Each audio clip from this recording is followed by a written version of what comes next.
I'm about to be live.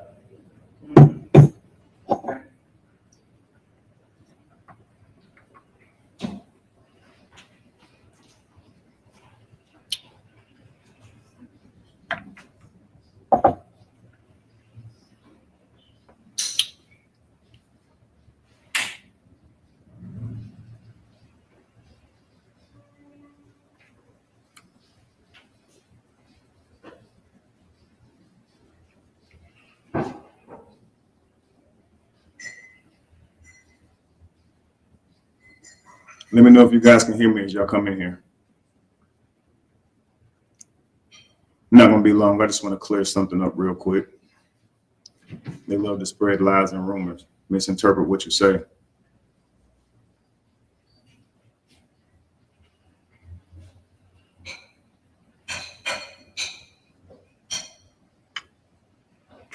Peace, peace, peace. If y'all can hear me, let me know y'all can hear me. Great, great, great, great, great. I got a couple of things I'm going to clear up this rise. I won't be here long. One of the issues, I'm going to wait a little second for you guys to get in here.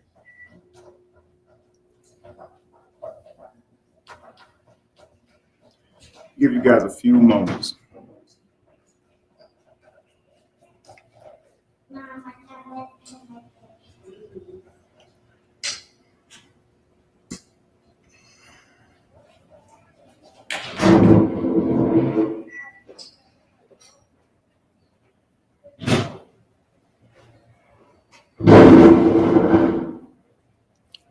Come on in, come on in.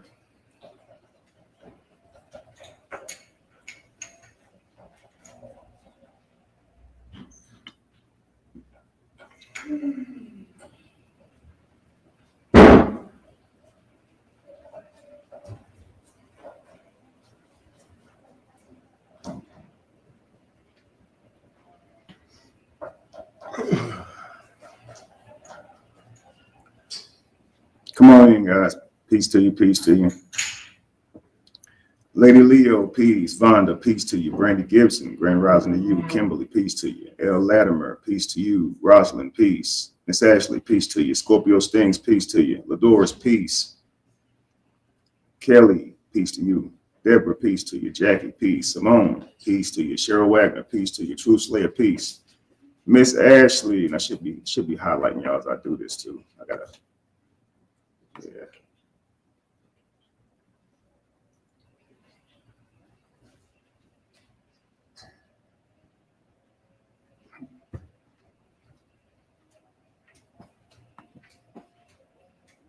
Hang on.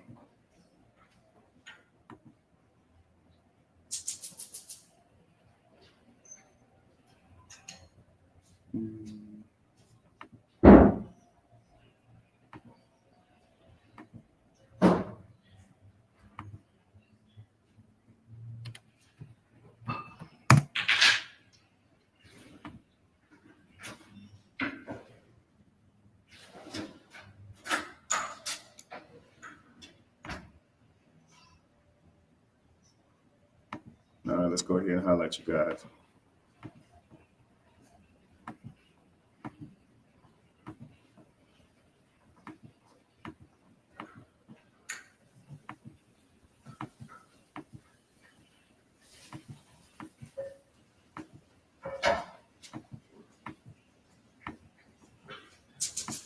Okay, Sexy Ray, peace to you. Tammy Pooh, peace to you. Miss Fila, peace to you. Nana, if I miss you, peace to you. Let's see, Spicy Brown, peace to you. Lisa. John, peace to you. All right, so listen, I'm gonna make this real quick, as quick as I can. I am being lied on consistently. My words are being twisted. And I'm just gonna straighten it out real quick, okay? So a couple of weeks ago,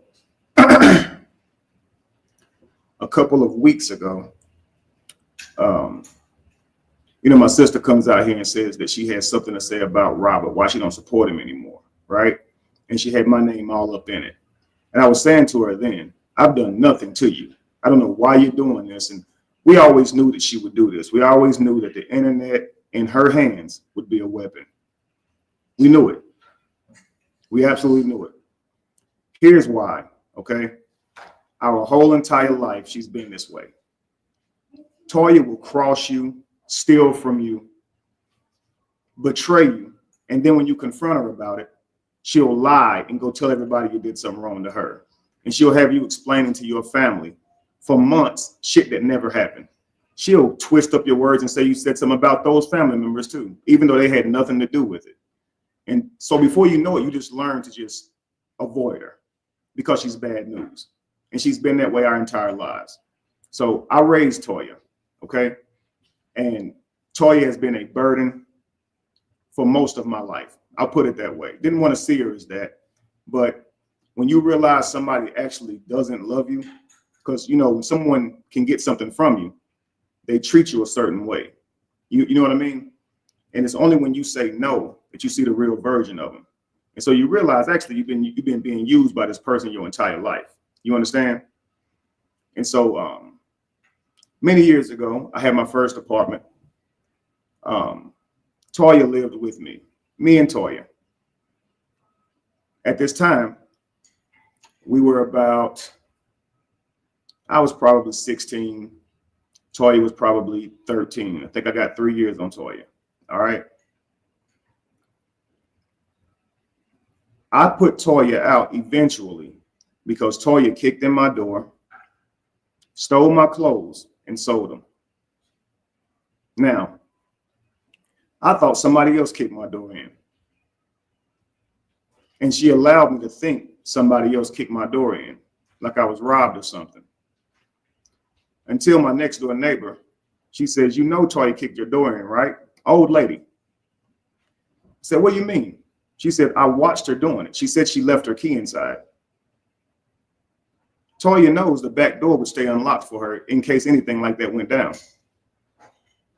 Toya told her that she left her key inside.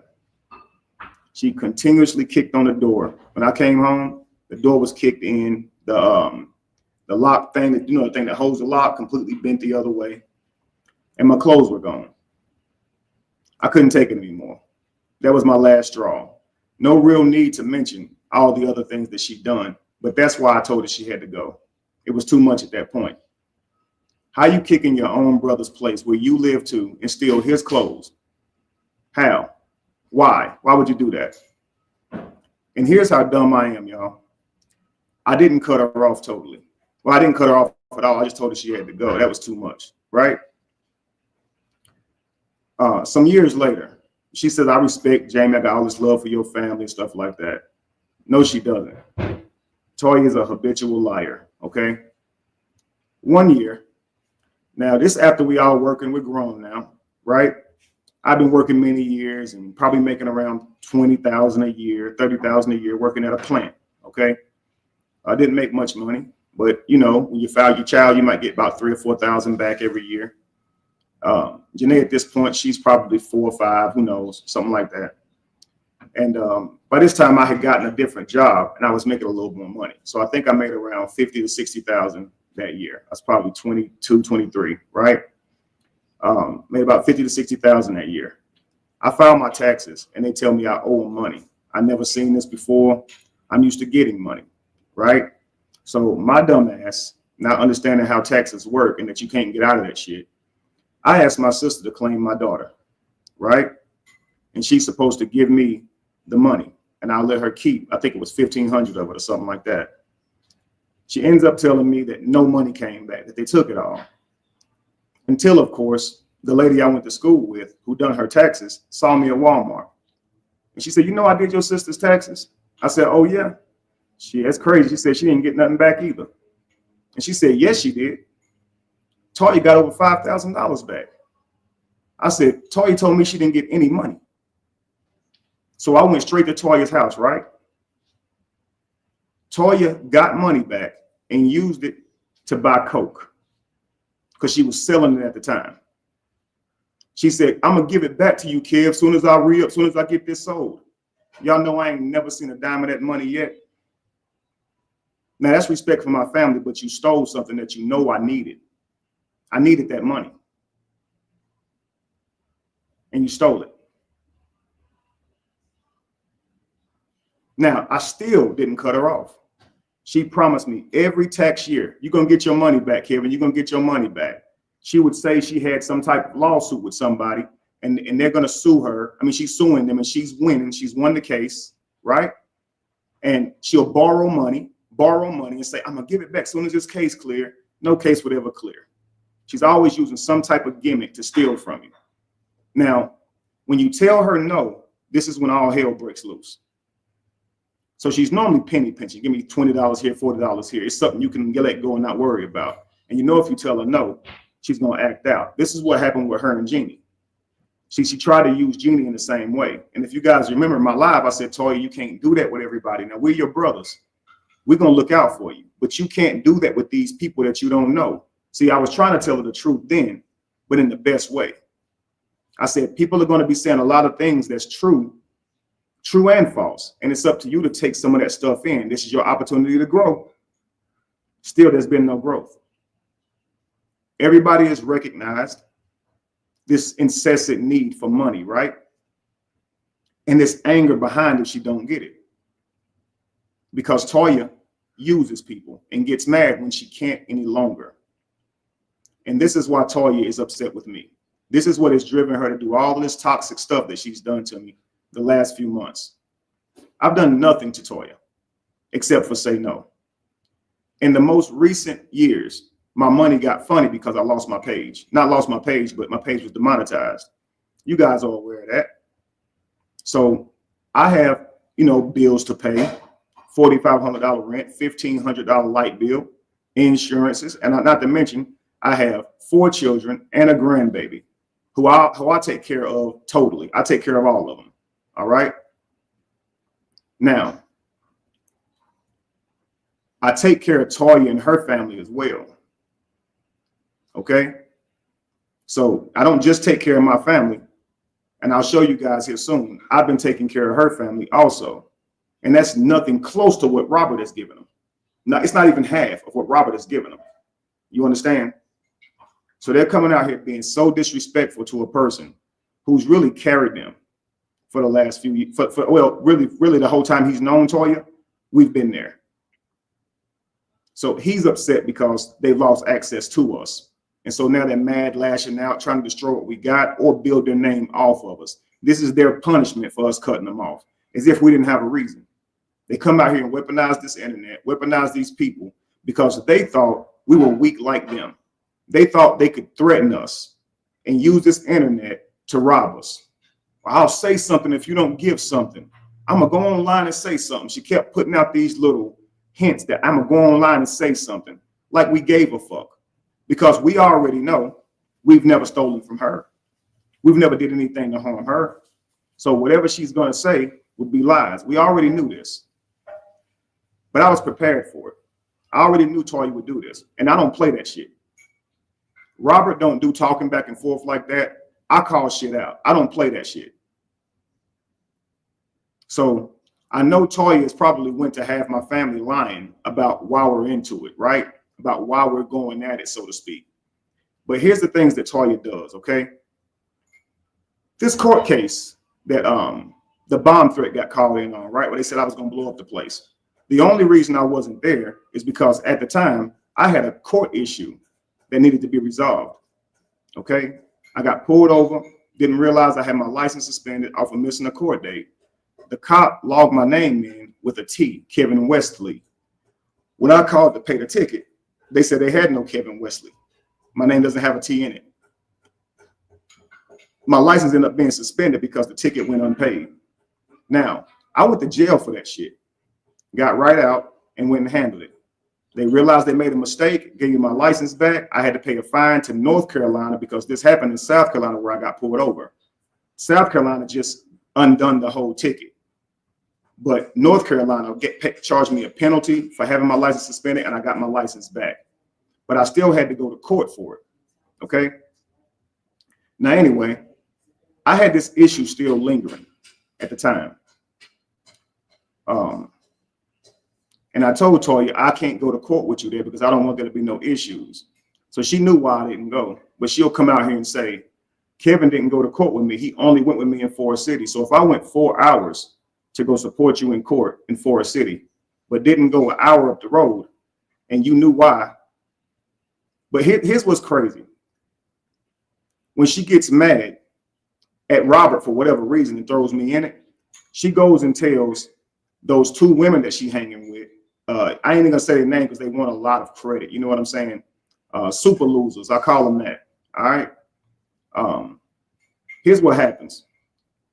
She tells them about this, right? And I heard them on their live. Nobody sent this to me. I heard this myself. She goes, well, you can't leave the country if you got something going on with your criminally now. You got to make sure all your shit together. So I know she's trying to tell them that, right? So when they started saying I was evicted, this is why I didn't blow it up in their face right then and show them I'm actually still in my home. It's because I felt like if I did, they would say, hey, Kevin, try to get me arrested for some stupid shit. You see what I'm saying? Because Toya would do whatever when she is mad. She will. And so if you wonder why people stay so quiet surrounding her, it's because they don't want to have to deal with the backlash of calling her shit out. You understand? So right there with her talking about, right there with her popping in one of Super Loser's chats, right? And while now I hit mind you, I told Toya these people meant no good. I told them that, right?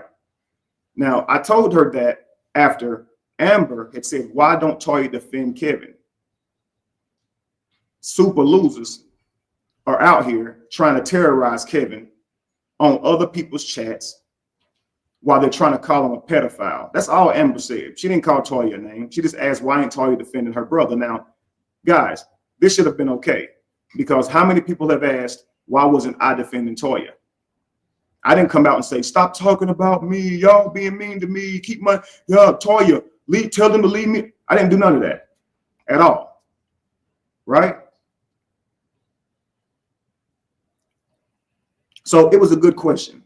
Why isn't she saying anything? She knows these people. She could at least hit them up and say, hey, look, y'all saying y'all cool with me, but y'all mediating chats that's down in my brother for what? He's done nothing to you. Now, you spent the last 2 years saying that you was a sticking up for my brother and defending him. So now you mad at him, so you coming at Kevin? What's the reason? You understand? None of this was said. Instead, what was said is they tried to pull me up on her panel. Kevin, can you come to my panel real quick? This is what Toya asked me. Now, let me get this straight first. Let's go rewind it back a little bit. All right. Toya starts insulting Amber because Amber asks, where was Toya? Why isn't she calling this out? Amber don't play that. So she insulted Toya. Now, Toya wants to say, Kevin, see, Amber's insulting me. Toya, you insulting her first, actually. She just asked where you were. Now, I called Amber and said, look, can you stop talking about Toya? She said, I will. I told Toya. Toya said, okay. The very next rise, Toya's up talking shit about Amber. And when Amber got right back on her, now it's Kevin come out and say something and do something again. You heard me talk to Toya on her live where I said, Toya, I called you. You wake me up. I'm actually asleep. You wake me up to tell me that you and Amber are into it. I call her for you. She said she was going to lay off for you. Not even mention your name no more. You said, okay. And then the very next morning, you spoke on her name again. And Toya's response was, yeah, because I'm grown. That's what she said. So she's grown, but so she can do all of that. But whenever it comes back to her, I got to step in. Come on now. No, you're grown, right? This is how she behaves, though. And you guys all heard this.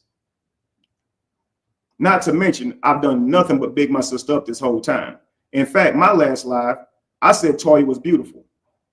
Her last live, she's running Callie's lies on me, calling me gay, mentioning Dwight Howard, saying I went to live with another man. All these things.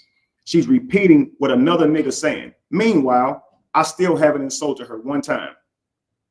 Only telling the truth about her character and behavior. She is a habitual liar. Always has been. Toya gonna have her way however see fit. If she got a lie spin out of control and the web she weaves is fucking dangerous as hell. Toya gets somebody unalived. And we knew this early. This is why everybody avoids her. This is why everybody avoids her. She is now cut off by every sibling. I'm not cut off by any sibling. Every sibling, not a single sibling fucks with her. Because of how Toya carries herself. Now, anybody who is actually not trying to just stir the pot, they know I've done nothing to my sister. So let's get back to this this slightly after Amber thing. All right. So they pull me up on Toya's panel, right? And they're trying to tell me I should cut Amber off because that's what a good brother does and how siblings are supposed to stand up for each other, right? Imagine this. Toya has done not one single thing that she's saying I should display. So while they're up there talking to me about how good a sibling is, I'm realizing I ain't got no damn sibling then because Toya don't do none of that shit for me. I mean, I'm literally right here telling her that they always trying to call me a pedophile. And her only response was, I didn't know. She didn't go, they said, what? She didn't say a fucking thing to any of them people. And she still hasn't, okay? Right after this, the people that BR, you know who she is,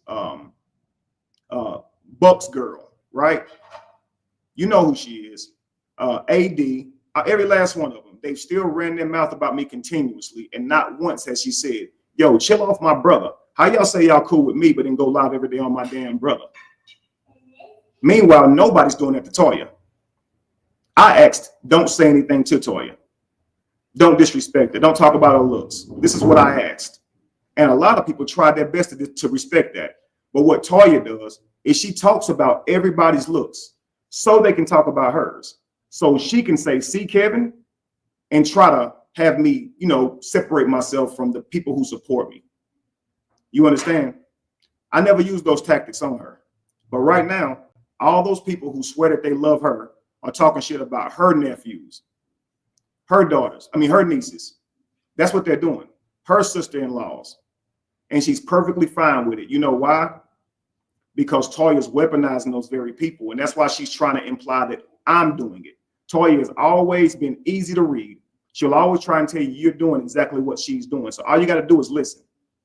So the moment she started coming out here saying, Kevin has all these people talking about me, rallying them up, that's exactly what she was doing. And notice they haven't stopped since. They became more disrespectful, and more disrespectful, which is why I said the other day, their mamas are bitches. And that's the most they'll get from me. I don't speak on children. So Toya called me the other day, right? With super losers on the phone. And I told Toya, they mean you know well. And I haven't spoken to Amber since that day because you said you don't want me talking to Amber. So I didn't talk to Amber anymore at all. I actually honored what she said, right? Even though I knew Amber wasn't wrong in that moment, I still honor what she said. I didn't get no respect for that. She continued to talk shit, right? Do the things that she's doing. But I told her, those people mean you no harm. They're trying to separate you from your family. And I've been saying this the whole time. Every time they come out and say, Kevin doesn't defend you, Kevin doesn't defend you, I've always told her exactly what this is. They're trying to separate you from your family. That's what they're doing. And you don't get it.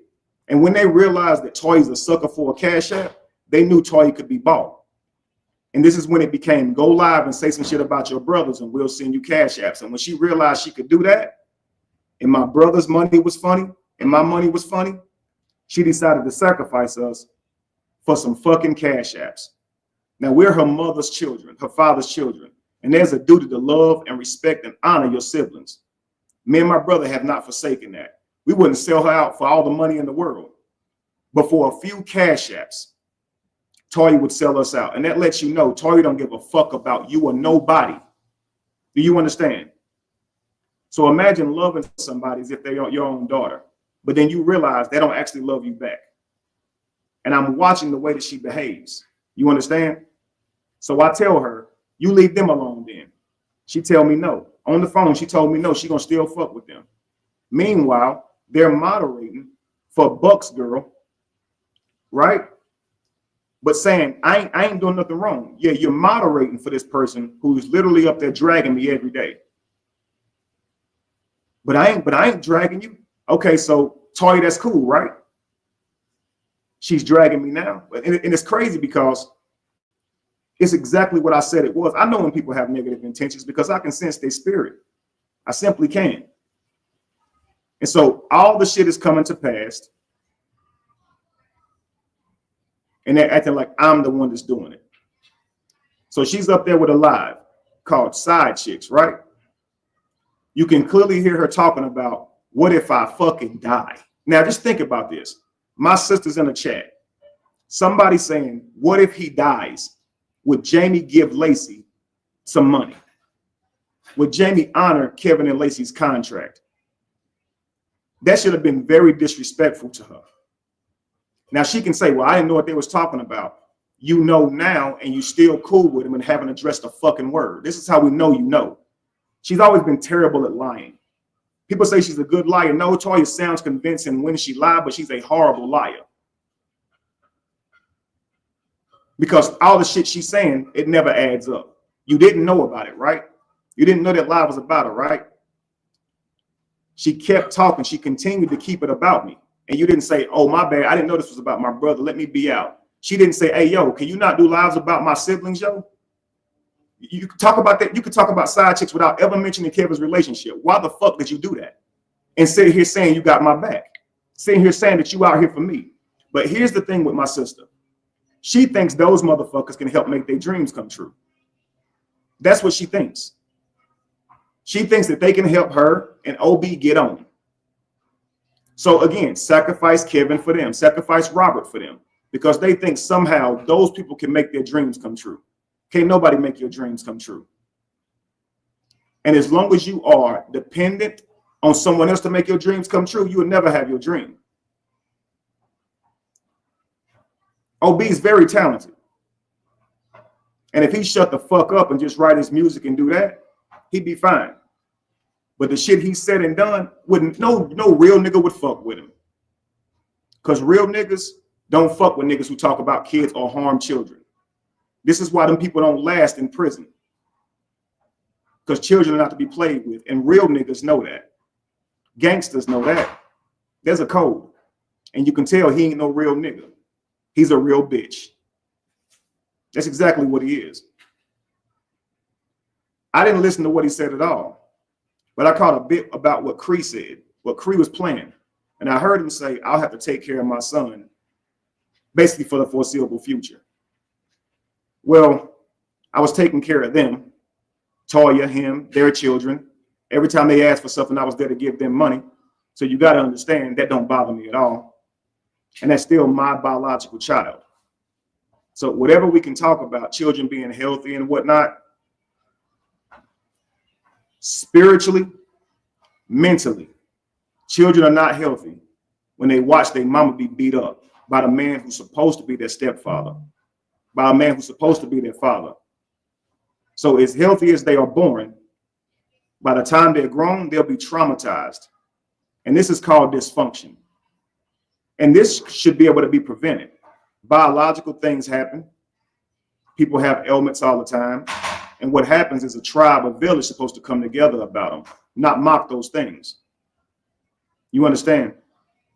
And so they think that hurts me. So here's what Toya does.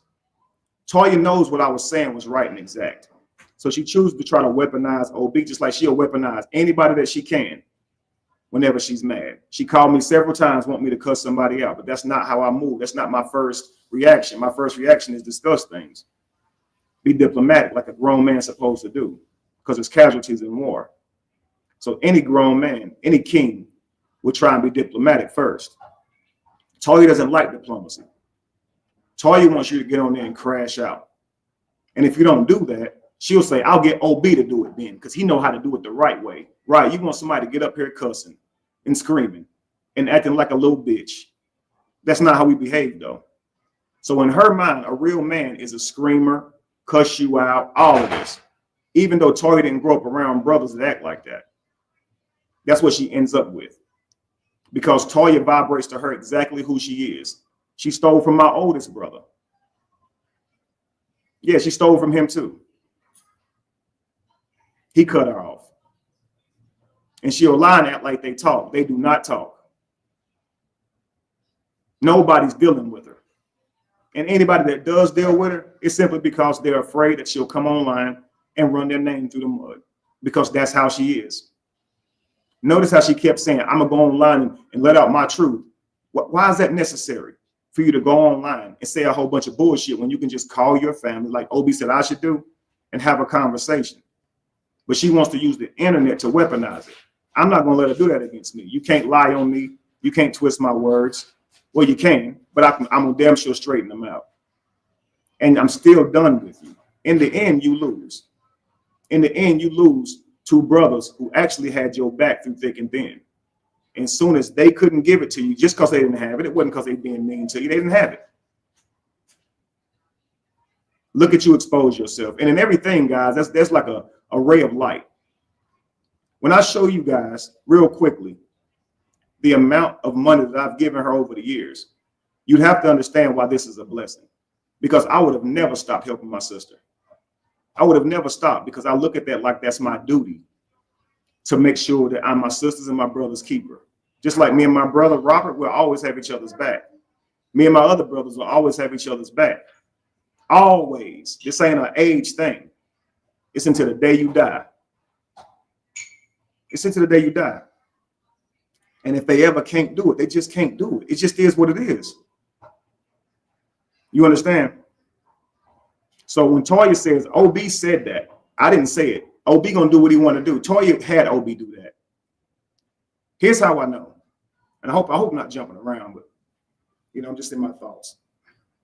Here's how I know. A couple of days ago, Toya didn't just hop on Super Loser's platform and say she would never be a side chick. She was too valuable.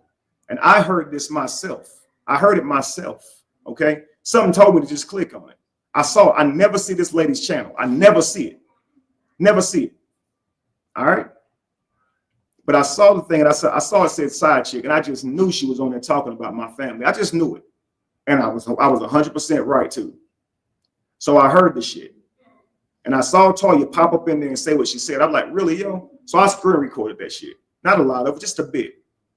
Because in my opinion, I know she'll just lie about the shit because she's a liar. A couple of days later, she's up on her own platform, going back and forth with people, right? And her way of insulting them was to call them slow and say they had Down syndrome. So I've never heard Toya use these words before. So I know Toya's doing it because she wants me to hear it. I know her very, very well. So if anybody on the other side would try to lie and say I'm reaching, I know my sister better than y'all do. So just chill out, right? I know her very well. She's telling other people that they have Down syndrome in an attempt to call them slow because they arguing with her. But you're trying to talk about your nephew. You know you are. And what she wants is for people to get that information to me, but they didn't need to. Nobody actually sent it to me. Maybe they didn't even catch it, but I damn sure did. And that's when I knew Toya really owned one. Being low, she must be in need of money, and she's lashing out in whatever way she can because her pride is too big to come back and say, I was wrong, yo. I'm sorry. Her pride has always been too big for that. Always. What Toya would do is go around and lie to all your family members and stir shit up. And then you won't talk to her forever. And then you'll just start back talking again. But the shit will never get addressed. Kind of like when Toya cried like a baby because she couldn't make Robert's stomach surgery, right? Couldn't be at the hospital for him. But when I was in the hospital, she never came to see me once. And I was in there extra long because I had complications, right? Shit didn't go right. She never came once to see me at all. No big deal. But she calls me my last day out when I'm checking out and say, hey, I'm going to come and see you tomorrow. Toya, I'm leaving today. Oh, well, you know I love you, right? I said, Toya, you always have to say this. See, I show it. But you always got to say I love you, but you never show it. You've called me every day and promised you was going to come up here the very next day, and you didn't come one time. I could have died up in this motherfucker. My brother could tell you that. My father could tell you that. Because check this. One day we're in there having a conversation, right? Me and my brother. I think my father went to go get something to eat. But the conversation that we had, I didn't even know it was stressing me out. I didn't even know it. But the doctors ran in there and said they could see by my heart rate that something was going on, and whatever conversation we're having, we need to stop having it. Just a conversation to me, I thought. I even forget what the conversation was about. But whatever it was stressing me out badly. And they told me, man, you don't really understand where your health is right now. It's important that you keep your spirits high and your mind clear, because any little thing can throw it off. So me and my brother stopped having that conversation. He can vouch for that. This is how bad it was, y'all. I was dead set on being vegan, did not want to eat any type of foods. Even the tube foods had meat and stuff in it for protein. I didn't want to do it. So I wanted to order my own. I was very hard-headed. I really should have listened to them damn doctors. But I was very hard-headed because ultimately I ended up having to go back to meat just to be able to maintain body weight or anything. Because vegetables, guys, even though they're good for you and better for you, they're higher in fiber, which animals are not. They're not fibrous, but plants are. And you have to be able to have a stomach and stuff to break that stuff down. I didn't have a stomach. So it gave me horrible stomach pain. I'm thinking it's just the surgery and something's wrong. Even though something was wrong, I had a bowel blockage because the doctor, when he sewed me back up, he got scar tissue from a hernia that I had some years before when I was bodybuilding. I tore my stomach lifting weights, laying down, benching 400 pounds without stretching, without warming up or nothing, because the weight wasn't heavy to me. But I didn't think, I never been the type of stretch and warm up. I should have been doing that. But I ended up, standing up. I stood up from doing this bench press. And I sounded like a gunshot, actually, when I was benching the weight. Pow! I didn't know what the noise was. I didn't feel it actually in my stomach. But when I stood up, it's like my intestines poured out through my abs into my skin. So I got rushed to the hospital. They had to put this mesh lining inside my stomach. And so over years, I still had scar tissue from that. So when they sewed my stomach up, they sewed that scar tissue up in my small intestines, and it was wrapped up in there. So it was hard for food to travel down through there, right? But on top of that, I'm trying to eat vegan protein, okay? I'm ordering my tube food, and it's all vegan, okay? But it done my body very horrible. I ended up losing so much weight. I went weeks without eating. But I think everything happens for a reason, because me going weeks without eating was like a cleanse. It literally healed my body from most things I was doing. Well, I say anything I was dealing with at the time. And that's actually a known fact that if you can fast for a few days, your body will begin to heal itself. And so everything happens for a reason, man. So maybe that was the universe saying it ain't your time yet, because if I would have continued to be able to eat, that bowel blockage would have killed me. And I know this because some months later, I was on bed rest for about 5 or 6 months, okay? And I began walking. And getting up and being active again, and started eating more. And then before you know it, I collapsed, got rushed back to the hospital. And they said, man, we're gonna have to do another surgery. Now, this is what's going on with my life whenever the bitch nigga with the bitch mama Callie, when he comes out and says, what were you at? Why you stop your mission? What was you doing? I was recovering. They wouldn't even allow me time to heal. When Dempo says, man, you changed. This is when I was at my worst, y'all, trying to recover. I'm still going on live, trying to teach and lead, right? But they're lost without their God, their king. See, you really got to watch people. They will put you on a pedestal and look at you like a god. You're never asking to be seen as that. They could actually be people who research for themselves, just like I did. I've never had a need for a man, yo. I've never had a need for a man to where I need this person to go live, or I ain't gonna learn, or I need him to do this, or I ain't gonna have it. Because I dig for myself. I research for myself, and that's what's called me out into the man that I am today. That's why I'm so poised when I speak. That's why I'm so well educated. That's why I'm so intelligent. And they hate that. They hate when they see a person become something of themselves. They can't stand it, and they'll kill it every single time. And to me, this is the parable of Jesus. This is the parable of all these people who at some point got crucified by the exact people who followed them, because they never became leaders of their own. They actually thought that that person was special, when every one of us got a Christ in us. Every one of us can rise to becoming our destiny person, our highest version of ourselves. But when you do that, they look at you like you're the impossible, when really we all can do this. You understand? We all can do this. We all have this in us, but most people don't recognize it. And so what they do is they try to tear it down if they see it. And they can say what they want about me. I'm a leader amongst men. I'm a leader of men. I'm a leader of women. I've had elders who were almost 100 years old coming to hear me speak and learning from me. When I was in church, elders were listening to me. I was a youth pastor by the time I was 19 years old, an assistant pastor by the time I was 22. My life was not spent in the streets. I ain't never sold a drug, don't even know what they look like. The first time I saw crack was I walked into a bathroom at a family reunion and saw OB sniffing coke off the crack or coke, whichever one it is, powder in the bathroom. Saw the nigga doing it. And I walked right back out. Not my business. Not my business. And I never mentioned a word of it to him since then. That's what they do. That's what he do. Whatever. First time I saw it. So now he's up there saying, well, was I on drugs? No, nigga, but you are. And I've seen you do it. What you gonna say, I'm lying? Yeah, a little spot in Forest City, a little small spot in Forest City. As a matter of fact, it might have been my, it was either a party, a birthday party for one of my little nieces and nephews or something like that. Probably wasn't a family reunion type thing. It was some type of little family gathering though. Walked in the bathroom, and this nigga was snorting right off the damn, with a rolled up dollar bill, snorting right off the damn bathroom sink. Real shit. Now, I don't do drugs, never have.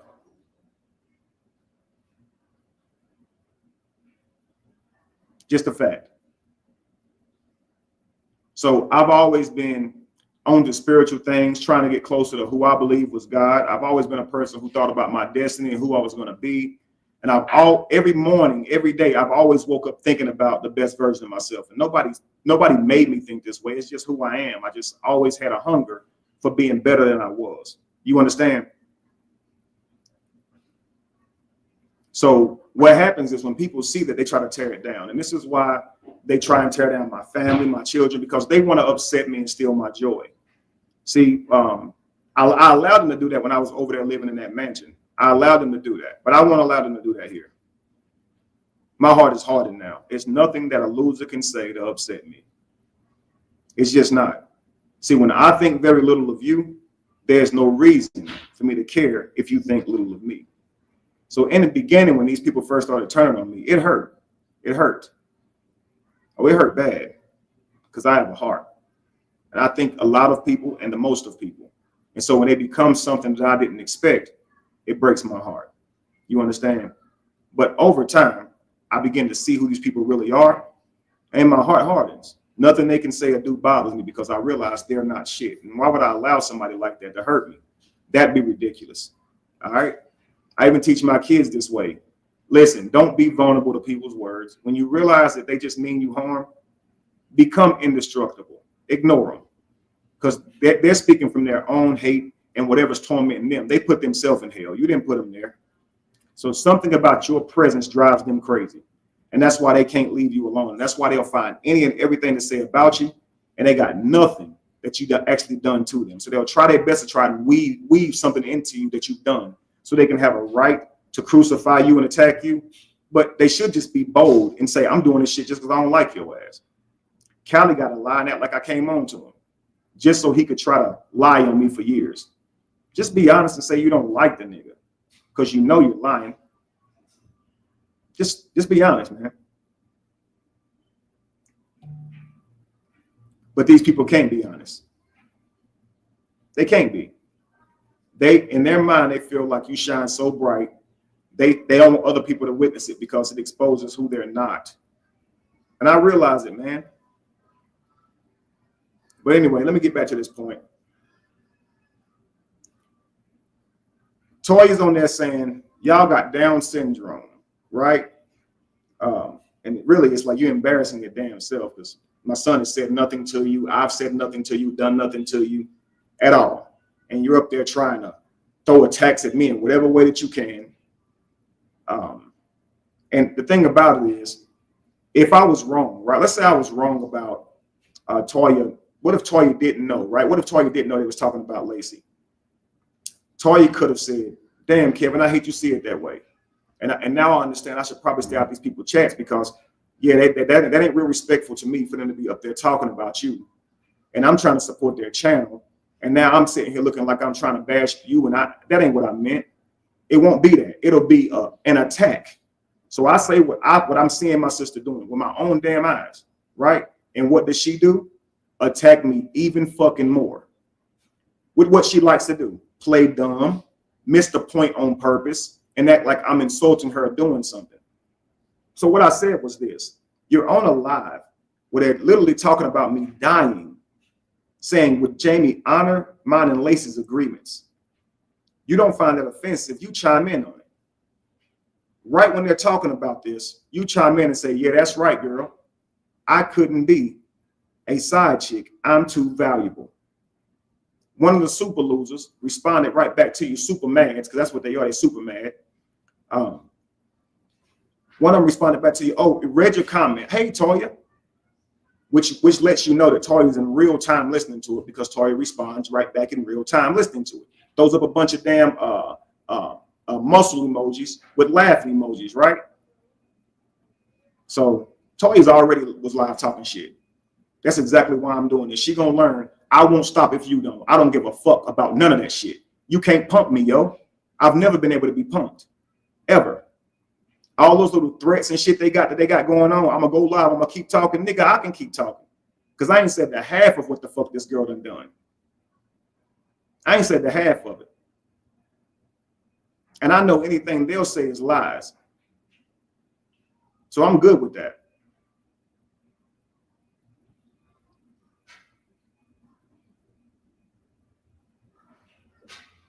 So she's throwing up muscles and damn muscle emojis and laughing emojis at this time, right?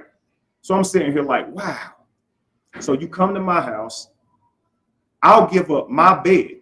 I give them my bedroom, let them sleep there. Her and OB.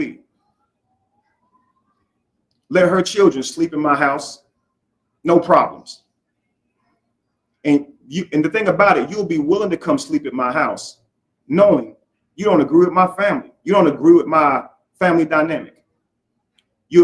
Now she's trying to come out here and act like I'm doing Jamie wrong, and while she's trying to insult Lacey and all this type of stuff. Clearly, you never agree with my family dynamic.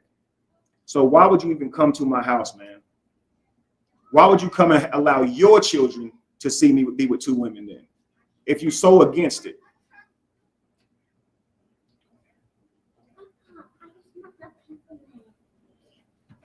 You can get a peppermint. It's that's your grandma for one. She got grandma that one right there.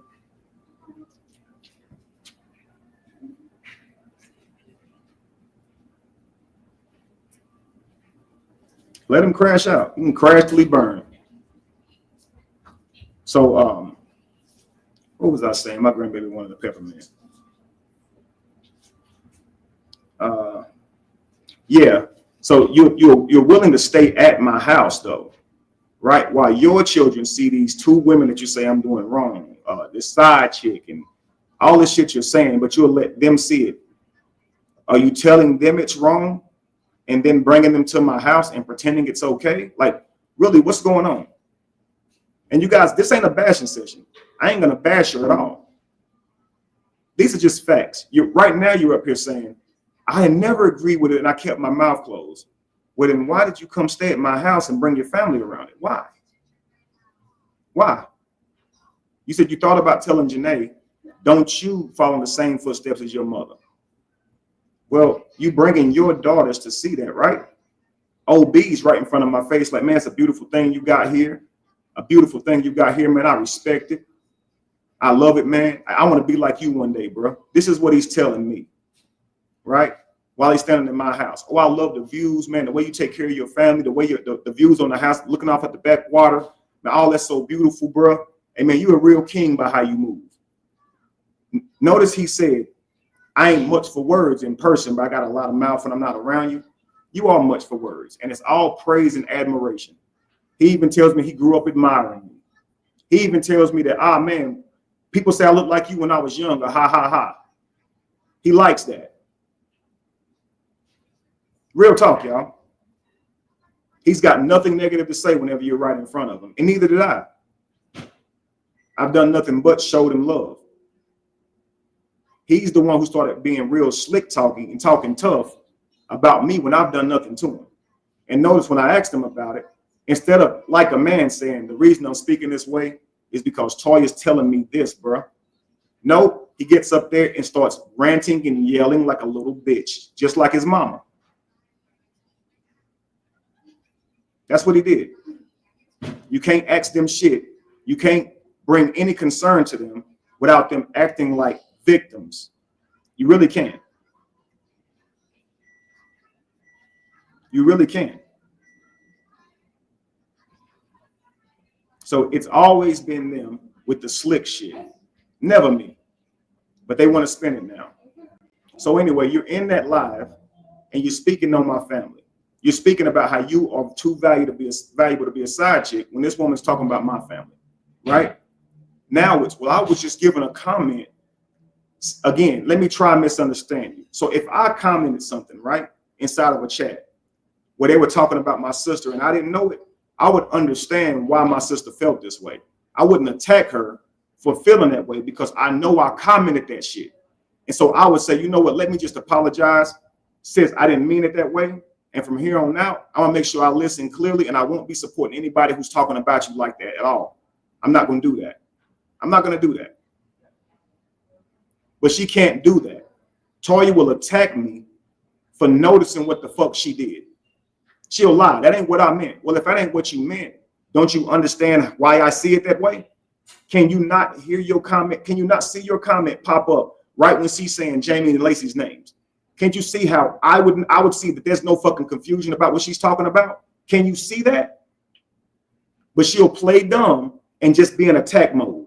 And she'll do so much shit that you will even forget what you was mad about initially because she done a million fucking things, just like she's doing now. So Toya understands dysfunction. The reason why is, just like she said, she says she knows her baby's fathers. It's because you slept with them. But what's supposed to happen is they're supposed to stick around after that. After that. And if they don't, it creates dysfunction and trauma. I've never spoke on any of that. I've never said, I know my value, I could never. I've never done this.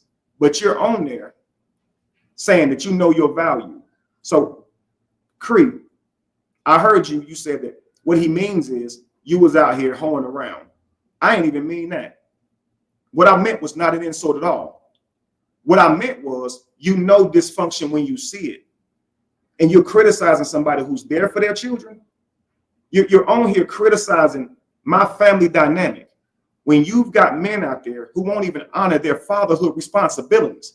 This is not talking about her children. I didn't say nothing about how they looked. I said they don't know their fathers. So you should understand dysfunction. What I have is not dysfunction. Where you're coming from is your paradigm. It's westernized. And you think something's wrong with polygamy because you think monogamy is supposed to be for everybody. And it's not. Over half the world is polygamous. And because we've been colonized in America, we're now shitting on how our ancestors used to practice. And I get it. I ain't mad at nobody who don't understand it and who would say they could never. That's on you. But my sister isn't supposed to be involved in shit like that, even if she felt like she could never. I frankly would never beat on my women or call them bitches to talk about their moms. That nigga over there does that though, and she stays with him. So I could never. But I don't go online talking about that and saying that. That's their business. She chooses to go back to him. All the family can do is just hope that she one day wises up and leaves this nigga alone. Because he's also helping destroy her family dynamic. I mean, with her actual blood siblings and biological family members. He's a curse. He's a clear curse. You'll never see me out here talking shit about Lacey's family or Jamie's family, calling their brothers or sisters bitches or family members or anything like that. You would never see that. If we broke up, you would never see that. Because as a grown man, as a king, you understand your words are valuable and your words can bring down a real harm to the people around you.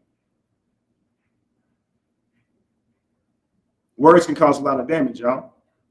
And weak motherfuckers think it's cool to use those words.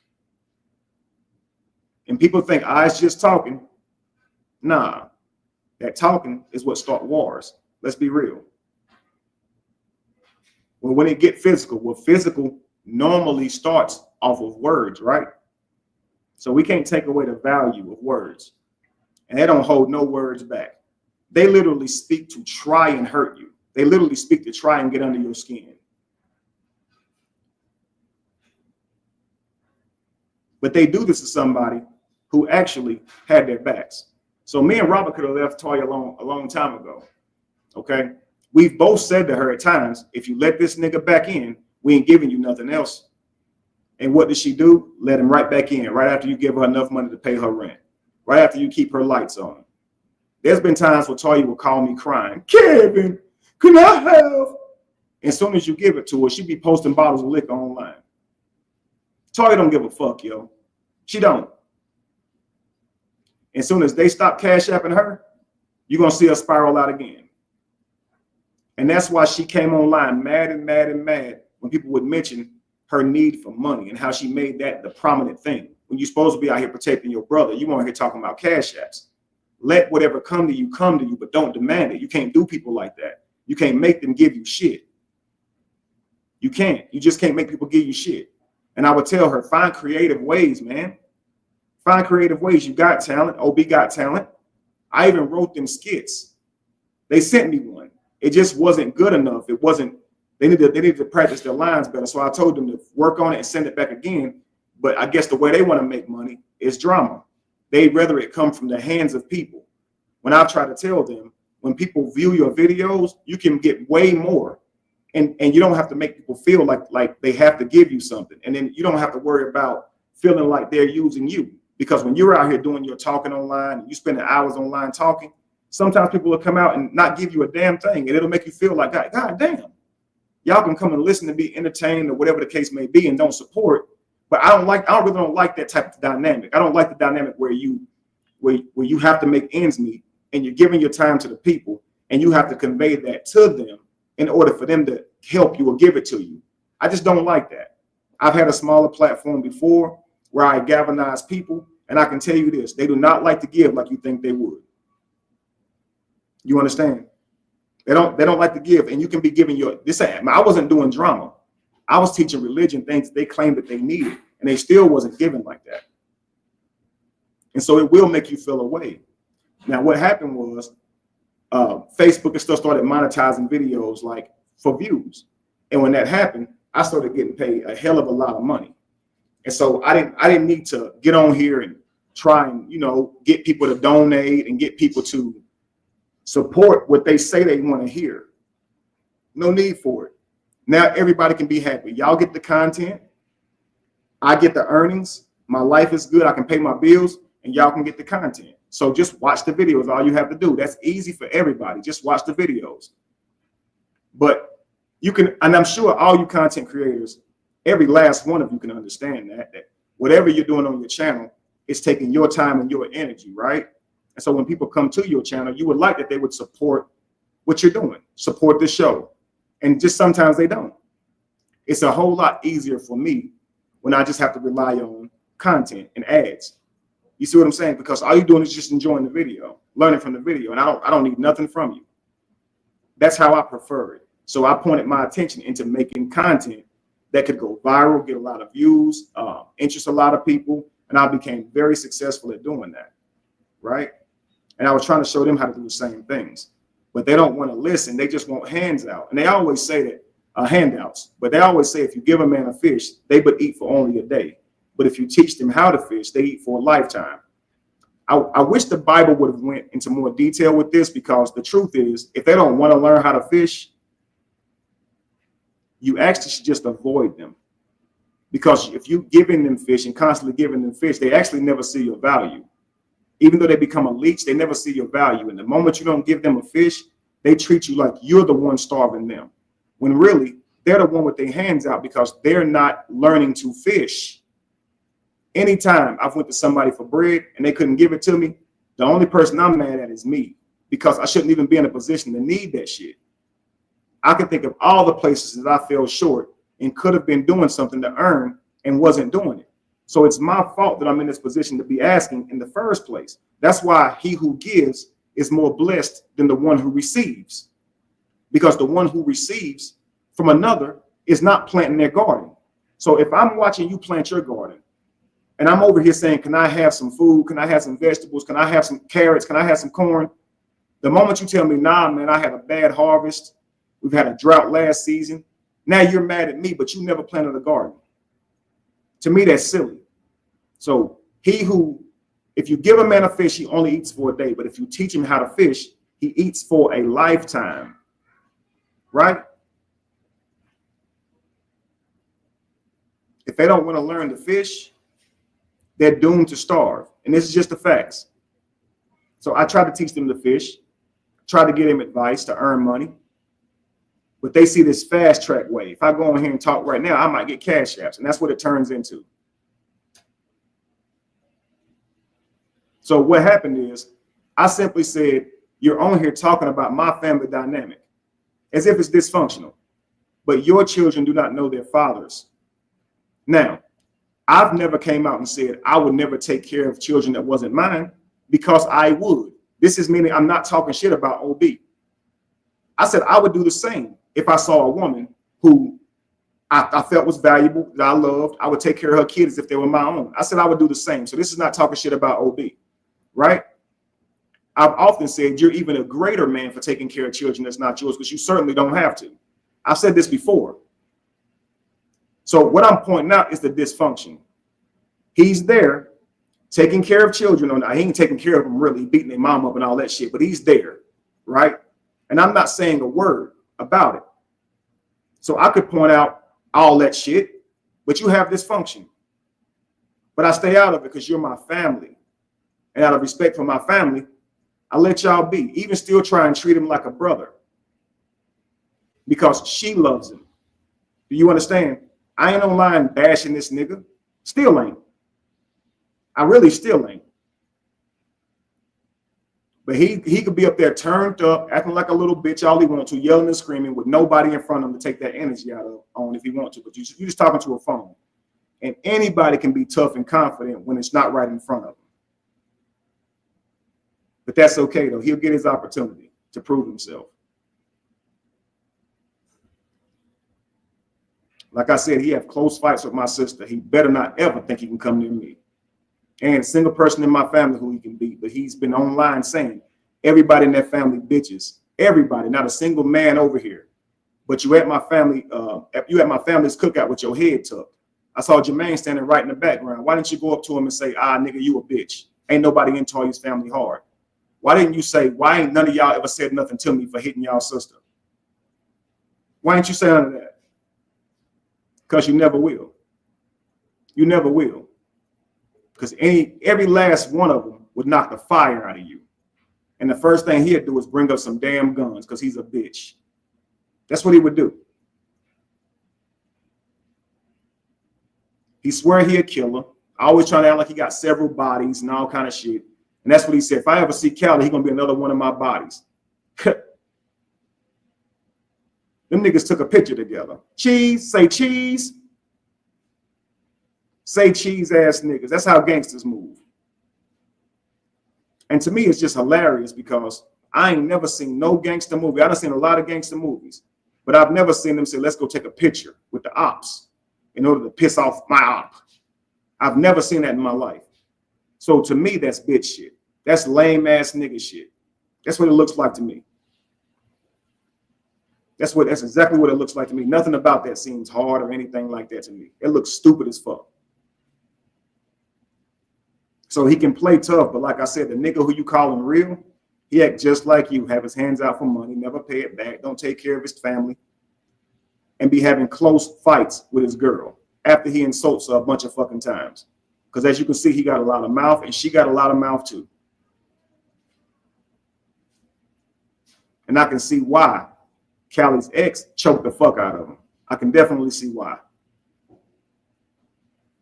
I can see why she choked this nigga into unconsciousness. I can definitely see why. Because you don't know when to shut up. He wants attention. He wants to argue. He will not wake up and go about his business and be a man and be about his mission. I will constantly be on his tongue. You guys ever seen a Baby Boy when he told Yvette, yo, stop looking at my dick? That's what I have to say to him. Yo, stop looking at my dick. Because literally he looks at my dick and calls it a strap on. What does that mean? What is he saying?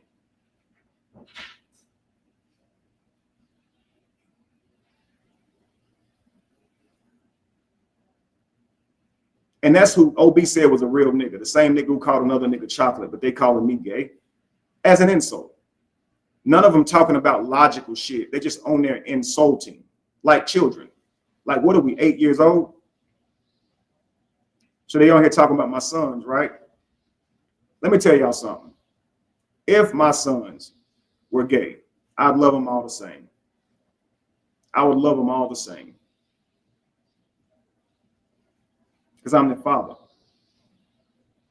And that comes without repentance.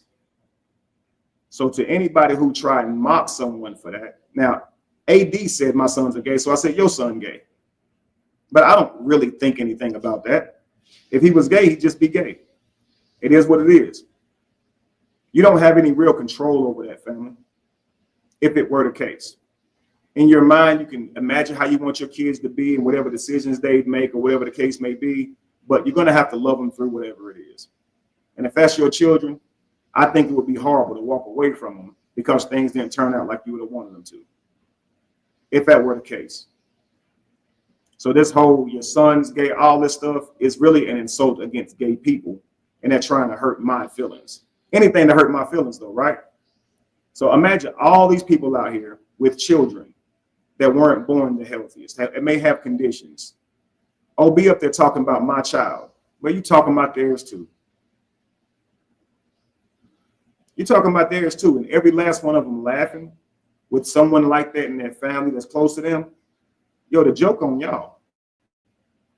Literally, the joke is on y'all. He said he could call his mother, and somehow that means something to me because I'm gonna be hurting about that, right? Well, you're talking about my sister too, and you're talking about anybody who's lost a mama, and a lot of them has lost their mothers because life happens. I mean, you live long enough, you're gonna lose your mother. It's a tough thing to go through. But these people act like, I don't know, they just act like weirdos. What are we, 8 years old? You're talking about my mama dying? What are we, 8 years old? You think you hurt me with that? Man, I don't even know my mama. She died when I was 3 years old. You really thought you was getting under my skin? You're talking about my son. You think you hurting me? Boy, you a loser. There ain't shit you can say that can hurt me. There's nothing you can say that can hurt me.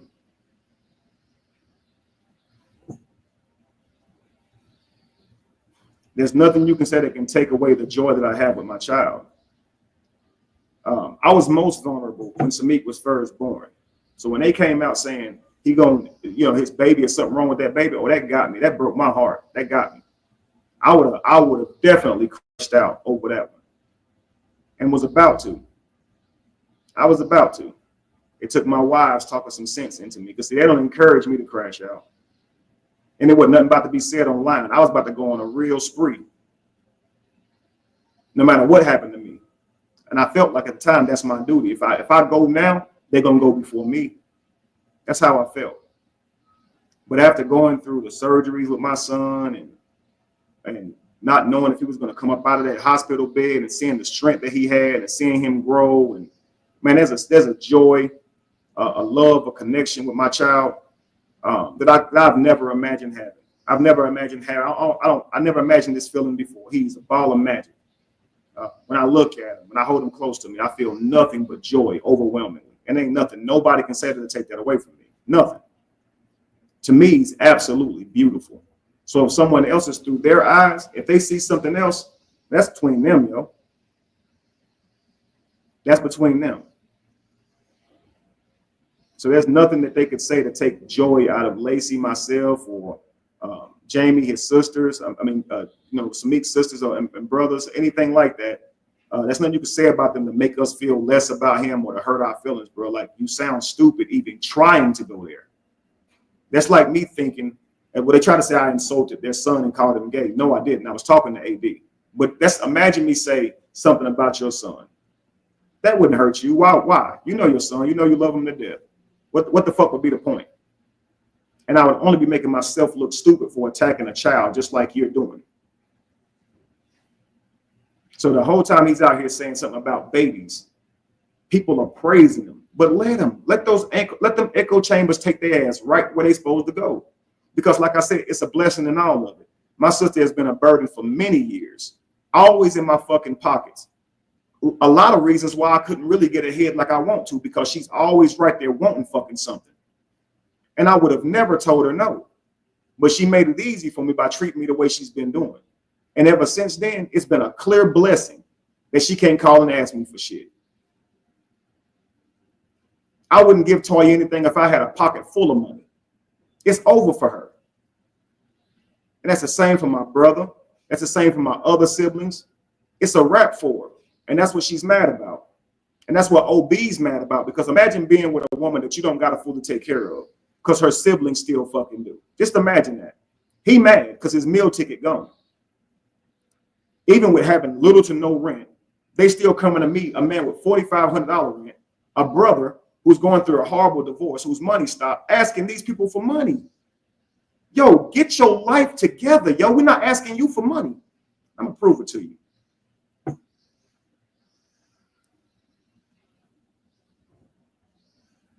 So she'll say I'm being messy. What was she being when she went online talking shit about my brother, saying she don't support him and why? What was she doing when she came up here saying, I'm gonna air something out, I'm gonna say something if y'all don't, what's all these threats about what you're gonna say about somebody, right? But I'm being messy when I show you guys exactly what's going on. Let me be messy then. And Jeannie was not wrong about you at all. She really wasn't. You got mad at that lady because she told you she wasn't giving you something that she had told you initially, but people have a right to change their fucking mind. And you sit there and try to play that, play her and my brother's friendship, or their friendship that they were building, I should say, and try to weaponize that to her and try to act like you can come between that. So you started trying to slick shot her. She saw that. She saw you for who you were, yo. And she called this shit out. That's what started this whole fucking escapade with Jeannie. Because you don't know how to value people and you think you can control people, yo, and you can't. Now, I ain't never asked Jeannie for shit, but I totally understand how she felt. And that's why I didn't give Jeannie okay, guys, you wonder why I didn't give Jeannie flashback at first, why I didn't go back at her? Because she was fucking right. But as a man protecting my family, man, I can't just come out and say that. So maybe it's a little bit of truth when she say, Kevin gonna try to say it the right way for his family. A little bit of truth to that. But I did say it though. I just didn't say it in a way that like maybe you wanted me to say it. But I did say, Toya, you can't treat people like that. She didn't have to give you that. If you go back and listen to the video, if any of y'all got the shit, look at the shit. Some of what these people are saying is going to be right, and you got to listen. You cannot get mad at somebody because they changed their mind. So she said she's going to give her a couple dollars towards her vacation. Maybe something happened with her money. Maybe she changed her mind. And now you're mad. Nigga, she didn't owe you shit. You're entitled. You're entitled, yo. Nobody owes you a fucking thing, and you can't be mad when they don't give it to you. Grow up. You're not 8. You're in your 40s. You're literally in your 40s, man. And it's sad to see you grow all the way up and actually not grow up. You still act like the little girl I raised. And that's my fault for spoiling you. It's my brother's fault for spoiling you, for always being there. We should have been said no. Long before you had access to the internet, we should have been cut you off. But we too damn blind to see that we being used by our own fucking sister.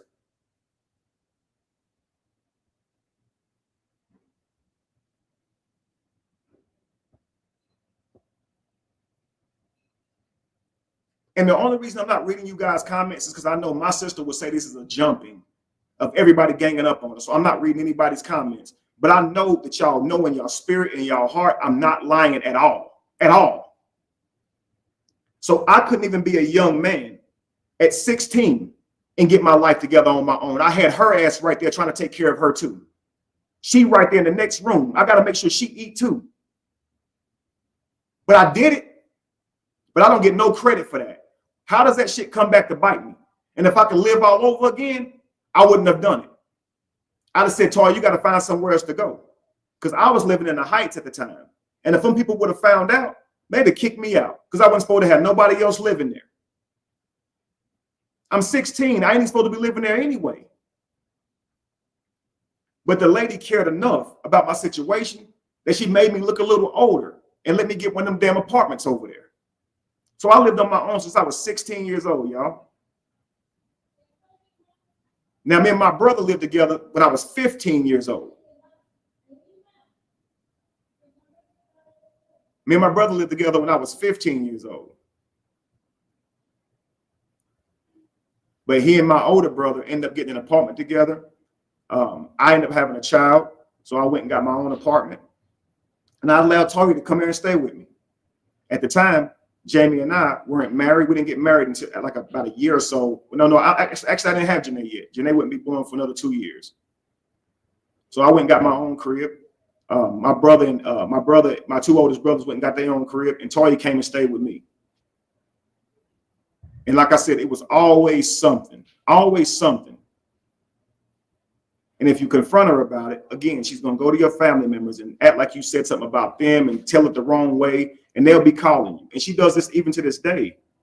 As a matter of fact, when I told her, I said, you have to say you love somebody. You don't show it. She went and lied about that. Skewed that whole thing and had everybody calling me. You said something bad about me. I told Toya, fuck her. I wasn't talking to her no more. She called Robin and said, I said this shit to him, about him too. He called me and said, why you said about me though? I said, I didn't. What are you talking about? Constant lies that you got to deal with this girl. You don't think I'm absolutely glad and the weight's off my shoulders? And what Toya wants to do is she can't let you bask in peace and joy from her not being in your life. She got to make you regret it. She got to become a whole fucking enemy. She got to make you regret it. She got to try to make you regret it. But it ain't shit she can say or do to make me regret cutting her off. I got more money in my pocket, less drama. I don't got to worry about answering the phone and hearing Kevin with some bullshit. She can't even call and be like, hey, can I borrow a couple dollars to Friday? It's got to be, it got to be a bunch of whining. So you just give her the fucking money because you don't want to hear it. Here.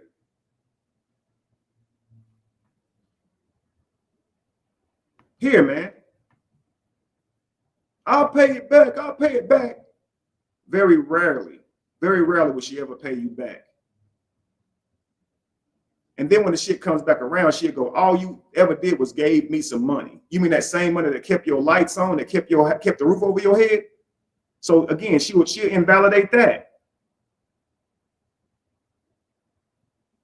That type of stuff makes you glad that you did what you did. It'll make you glad that you cut her off. Because she'll sit there and shit on everything you did and say, all you did was give me some money. That same money is what kept your roof over your head. You said your rent was you was gonna get kicked out. You said your light bill was your lights gonna get cut off, that you'd be in the dark. So all I did was send you some money. That's all I did. Did you ever do that for me?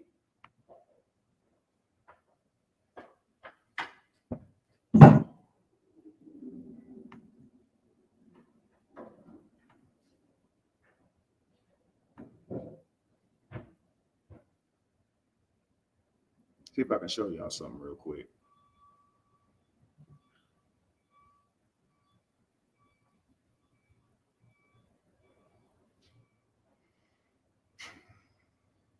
This computer getting on my nerves, boy. It's taking too damn long.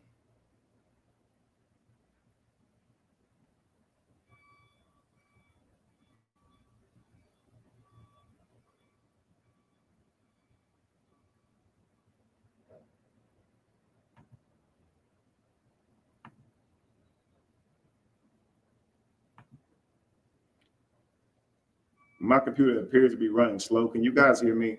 Everything cool? I want to make sure I'm good on the front end as well as the back end.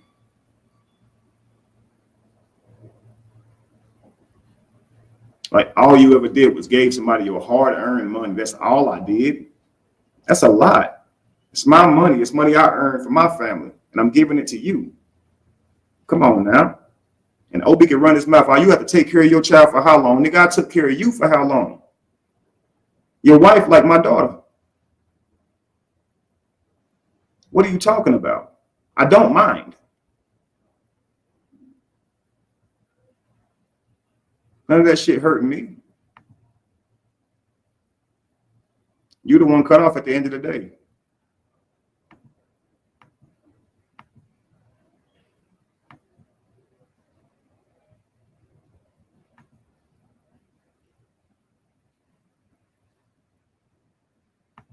All right, let me see if I can show you guys this. This is just over the last couple of years. And this is just Cash App. This ain't counting what I've given her in her hand. This is just Cash App.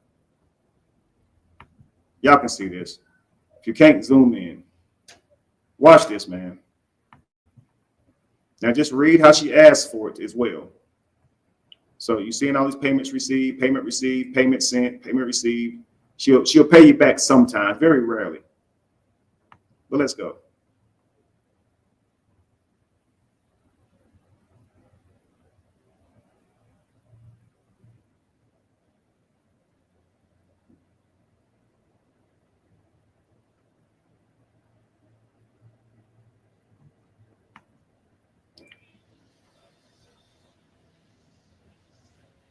I'll send you more when the rest hit.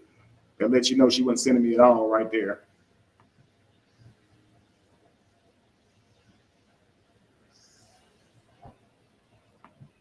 I need it for food. The kid's hungry. She should have been telling OB that. He should be grateful that those very same kids that he bragging about being healthy wouldn't have eaten if it wasn't for me. But he's talking shit to me when he ain't fed my kids once. Sorry, I got you $1,000 Thursday. That $1,000 ain't never gonna fucking come. Toy just be talking. 600 bucks I sent her there. But this ain't nothing. This is just money. This just money. That's all we ever do is just send money. That's all we do. That's it, y'all. For a pack of meat and gas, please. I know I owe you.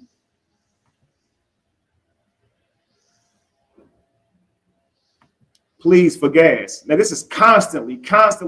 She don't get her own shit together, right?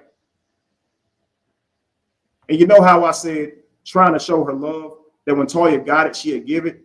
Toya will give it because she knows in a week she's gonna ask you for even more than what you gave her. So Toya come around and say, hey, I sent your son $20. I sent your daughter $20 because Toya's gonna ask you for $1,000 in a week. She's setting you up. And you be like, why you giving?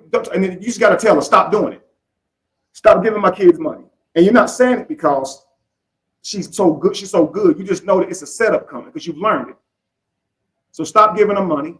I'll give it to them. They're good. They don't need no money from you. Get your life together, yo. If you're going to be right here with your hand back out again, you should probably just stop giving people money, knowing you're going to ask them for some shit again. I'll pay you back next Friday. I need a tire. Now, meanwhile, people trying to act like I abandoned my kids, abandon all this stuff, right? I even take care of people that I'm not responsible for taking care of. This is not my responsibility. But look at the amount of money that's came away from my family that could have been used for my family. Yo, if I had this shit back, I'd be in a real good place. And here go OB. $900 sent to him, not a dime sent back. And right here, now I can't say OB asked me for shit. He never asked me for shit. Most of these monies I sent him was because Toya's Cash App was down and needed me to send it to him to get to her. So he don't call me and ask me for shit. But right here, you can see I volunteered the nigga $500. Give Toya the $312 for y'all room. I guess they needed a room for the night. I don't even really keep track of shit. I don't care what they needed the room for, but here's $312 for the room, and the rest is for you, bro. Just showing love. But that's the nigga he online talking about his kids right now. That's the nigga he was talking tough on months ago, trying to infer that Toya had no real niggas in their family. Yo, if I wasn't a real nigga, what would that matter? If I was a scary nigga who don't fight, who at least I take care of my kids, at least I don't bother nobody. So if you get mad, you would go line and call a nigga who helping you out a bitch. What if I wasn't a thug? I'm not a thug. But what if I was some weak ass nigga like you saying I am? I'm still giving money to you and helping you and your family out. There's no respect in these niggas, yo.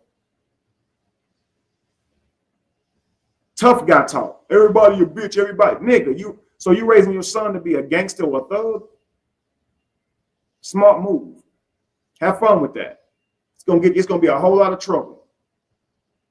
So again, it's it's consequences for that type of shit, right? A wise man would realize, man, the streets ain't for you. Ain't nothing safe in them damn streets.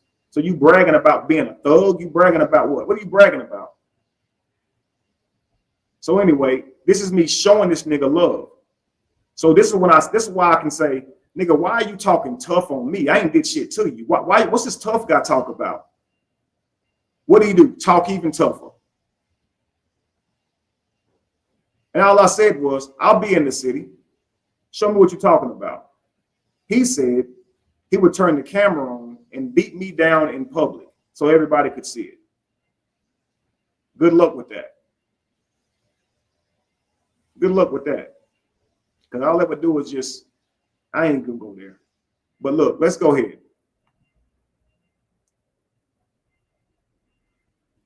And I wish he could actually see himself from the outside looking in on how like small and unimportant that he is. I wish he could see himself from the outside looking in and know you ain't scaring nobody, 5-foot felon. You pocket size out here running your motherfucking mouth like you're tough. That's just mouth, nigga. I wish he understood how niggas saw him. I wish he understood that shit ain't scaring nobody. Now, get this. Notice this right here keeps saying from Kev, from Kev, from Kev, from Kev. That's because I went to Jamie's Cash App because I wanted to show you guys that's just my Cash App. This is what I've sent her through Jamie, okay? This is when I might not be home or I'm out doing something and Jamie will call me. You know your sister's trying to call you? You know she's trying to call you? She's trying to ask you for something. So again, this is coming from my home. 80, 100, 100, 200, 70, 150. She never pays it back. But she loved Jamie. This is why she loved Jamie and respect Jamie, because she thinks Jamie was giving her money.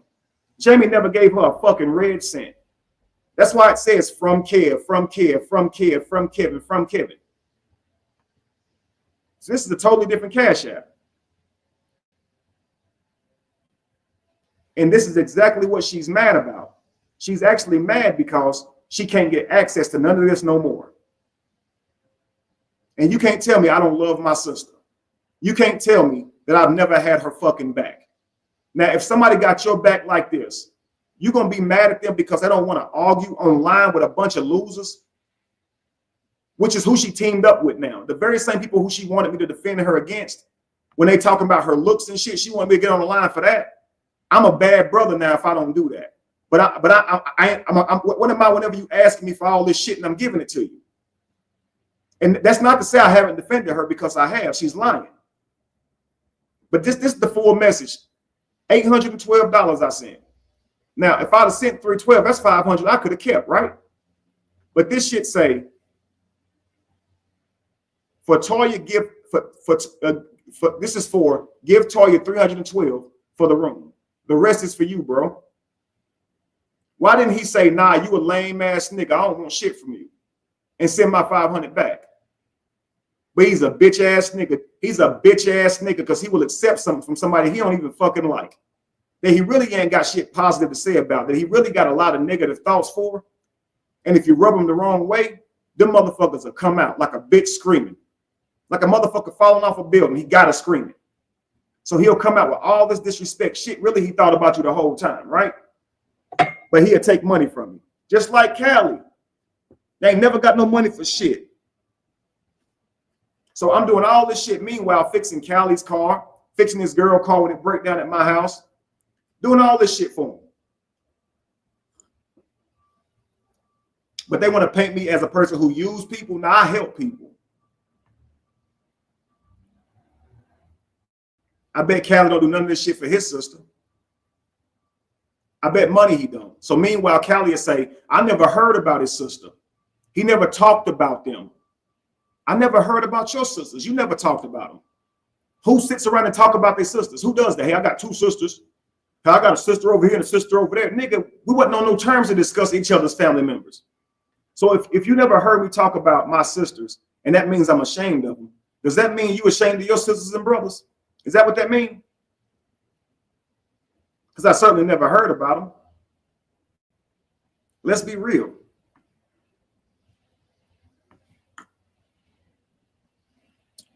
$2,500 sent from Jamie's phone, only 1,050 sent back.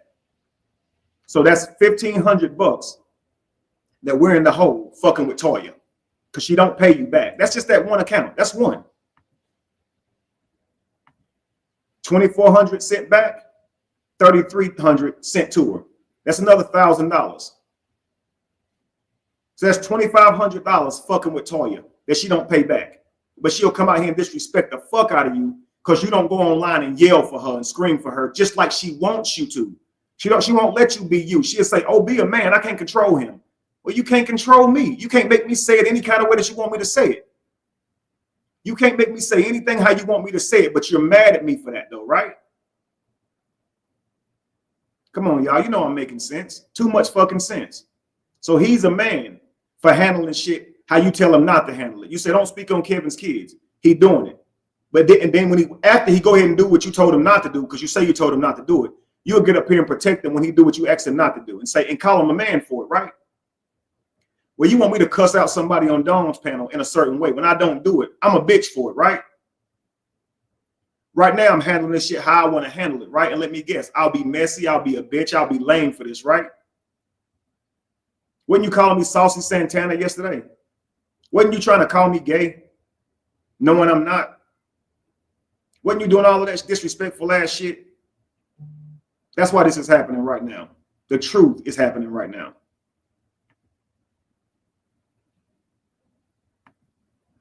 Talking about leave me alone. Now you leave me alone. Leave me the fuck alone, Toya. Leave me alone. Because you've been bothering me ever since I told you was cut off in your own little lame ass ways. Just like you've always done our whole life. And I'm done with you. Ain't shit you can do to come back around. So just go far fucking away from me, yo. Because you embarrassing yourself. Them little cash apps they giving you and all that little validation you getting don't mean shit, yo. It don't mean shit. Because at the end of the day, you're cut off. You can't come back to me for shit, and you can't come back to Robert for shit. And if Robert was to show y'all this shit, it's upwards of about $10,000 or $20,000.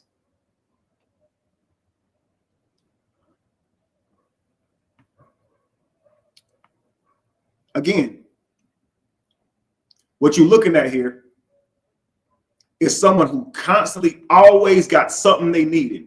Always something they need from you. Now, meanwhile, I got a whole family.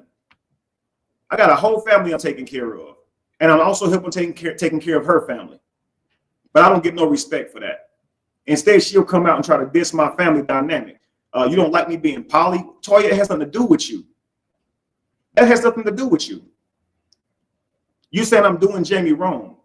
Jamie wanted to do this. You don't know what Jamie wanted to do. So in your mind, you might think I'm doing it wrong, but that's why you should mind your fucking business. Because real talk, we know Obi's done you wrong. You can say it happened one time. You can say it happened a half a time. That nigga spit in your face. And you can say you did it back. They should have left you alone too. Well, we fighting each other. Then y'all both should have left each other alone. But you still with a nigga who you've called me about several times. And then it'll go right back to. I'll tell you, when I see him, it's on. Before I can even get to this nigga, one time we was in Vegas, you said it was years ago, but Toya, me, Jamie, and Lacey was together then. We was in Vegas doing a speaking engagement. We was doing a relationship event in Vegas, teaching one. And she called me while at this event, telling me he beat her up then. So that wasn't that far ago. That wasn't that long ago. And so I told you, as soon as I come from Vegas, I'm gonna ruin that nigga. Before I could get back from Vegas, she was already back with him.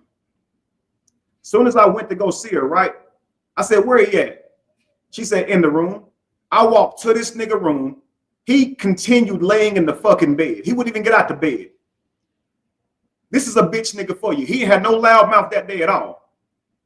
And I said, look, what you got going on with my sister, that don't need to happen no more. I'm valuing my sister. So it's going to stop here. But you running your motherfucking mouth about us. I heard you. I heard you loud and clear. I heard you on the phone telling Toy, your bitch ass brothers and all this type of shit. Bro, I heard all of that shit. He said, my bad, bro. You right. But he stayed right there in that bed. You know why? I bet money he was holding on to that motherfucking pistol up under a mattress, up under that pillow. I bet money he wasn't gonna get up and leave that motherfucker over there because he's a bitch. Now I'm sitting there skinny as fuck, frail as hell. And this nigga couldn't even get up out of his bed and stand up like a man. Now let's say I'm laying in the bed and a nigga walk up in my room. Nigga, the first thing on the floor is my motherfucking feet. Hold up. Because I gotta stand up man to man. What am I still laying down for? So if I wanted to jump on a nigga, I'd have had to hop in the bed with the motherfucker. So there ain't no fear in my heart at all. Tell me I'm lying. Tell me when I walked through that door, my first words was, where is he? Why didn't he say slick shit that day? Because you can't say nothing to him now without him acting like a bitch. You can't say shit to him now without him going online and doing a whole bunch of shit talking. But when I was there, I confronted him about all that shit. And he stayed in the bed and kept a tone that was calm, collected, and acted like a man. You right, bro. We shouldn't even be getting that far.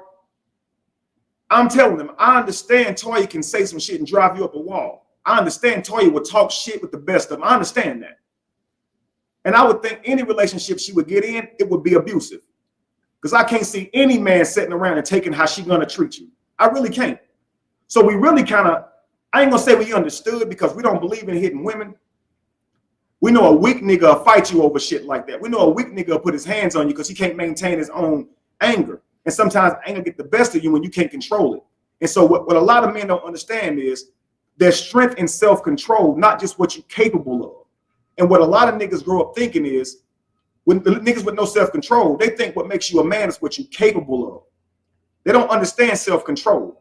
But all that shit with no self-control will make you end up in prison.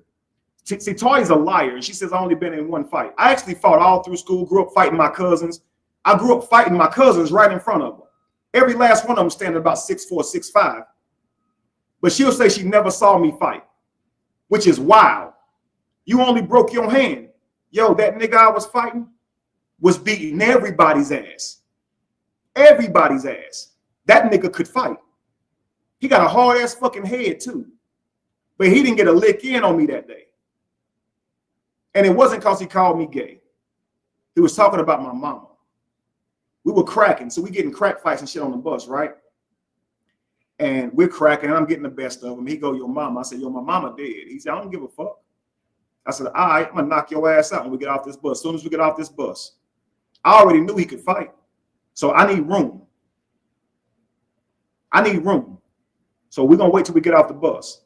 And I told him, when you get off the bus, I'm knocking your ass out. He stepped off the bus. I clocked his ass. He fell. I sat down on his chest, put my knees on his arms, and continued to beat him. They pulled me off of him. I got suspended. I went back home. My hand is swollen. I didn't know my hand was broken. I'm walking through the kitchen into the living room with my plate of food, and my hand just lost its strength, and my plate fell on the floor. My grandma beat my ass for dropping my food. I ended up going to the hospital. They said I had a boxer's fracture. My knuckle. Matter of fact, let me see if I can show it to you. It might not even show it to you. But it never heals, actually. A boxer's fracture. I don't know if you can see it, but I only have this knuckle right here is back here. It's on the top. It's actually on the top of my hand. If you was here, you could feel it, and you could feel that knuckle. It's actually way back here. Because at the time, I wasn't boxing.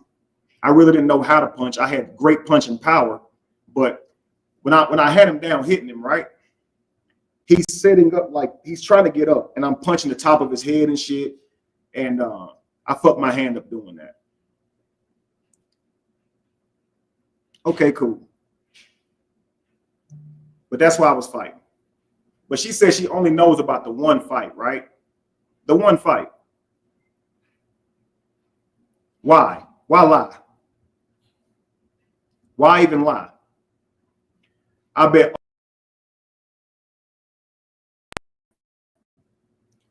OB wouldn't stand a chance against him.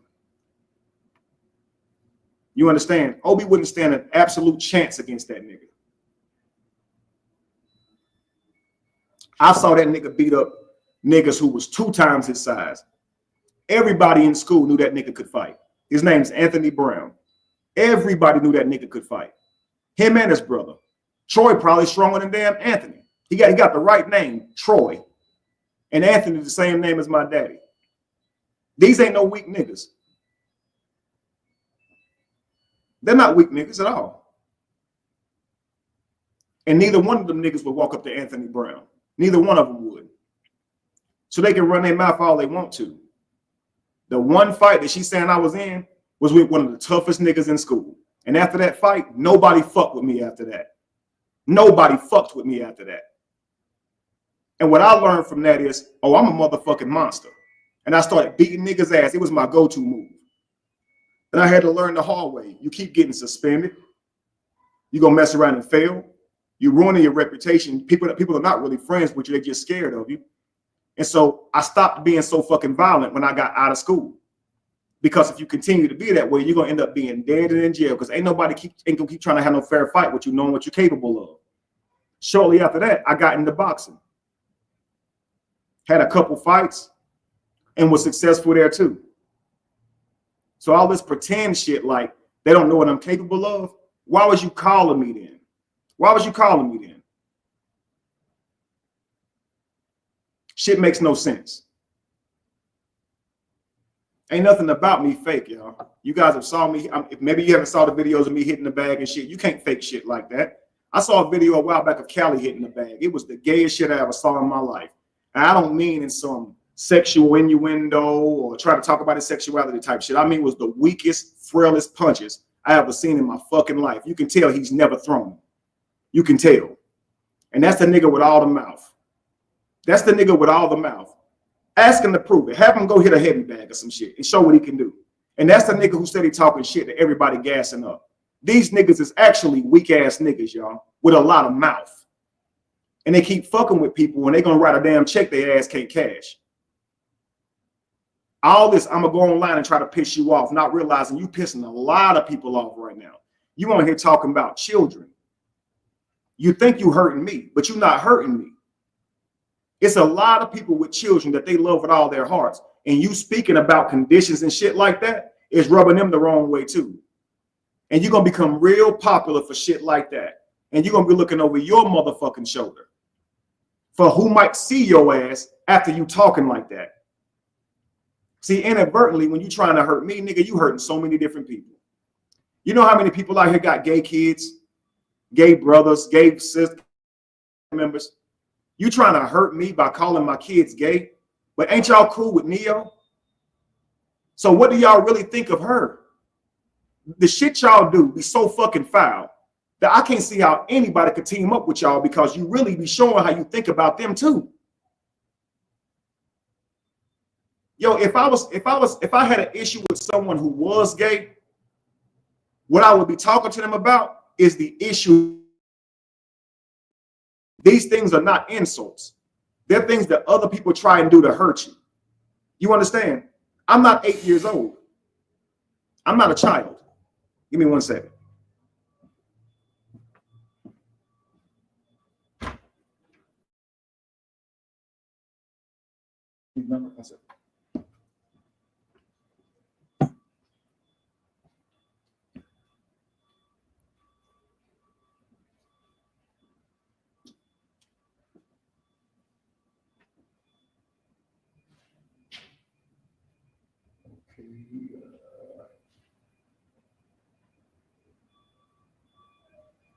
Senseless.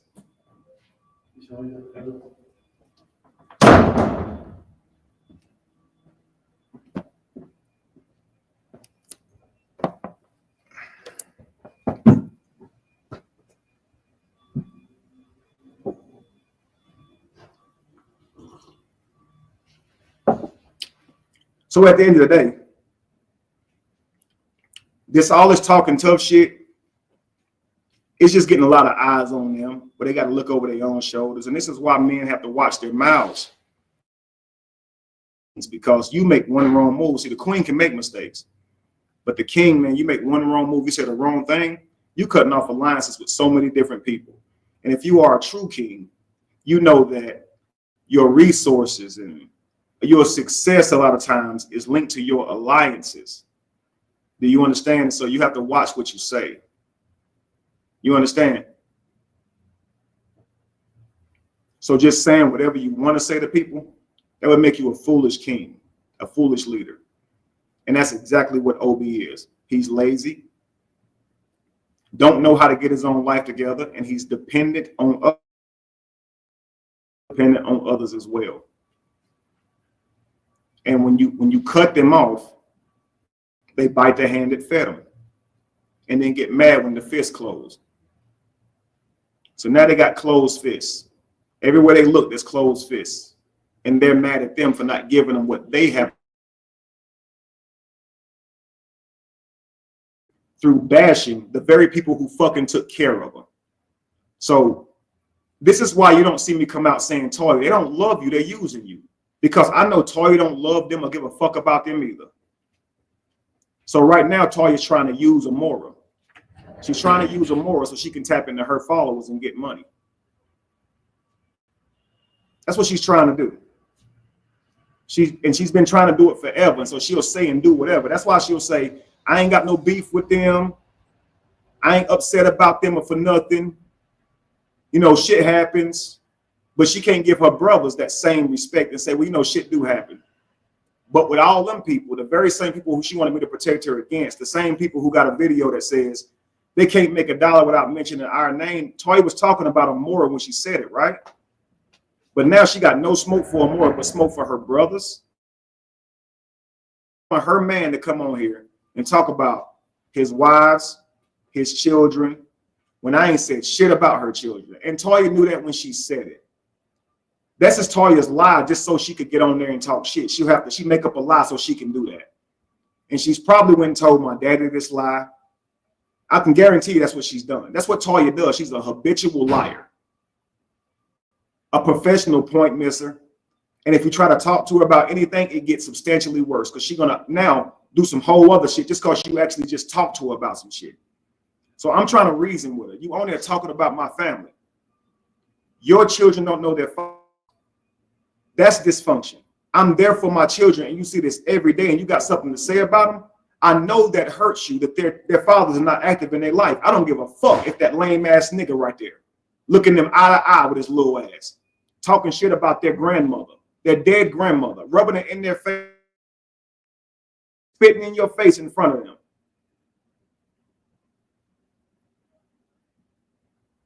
I don't know her children's fathers. I know she told me Bobby Godfrey was one of her children's fathers. But for whatever reason, these dudes do not step up and be in the children's life. And so I'm trying to remind her of that. What did she do? She take this shit and run with it.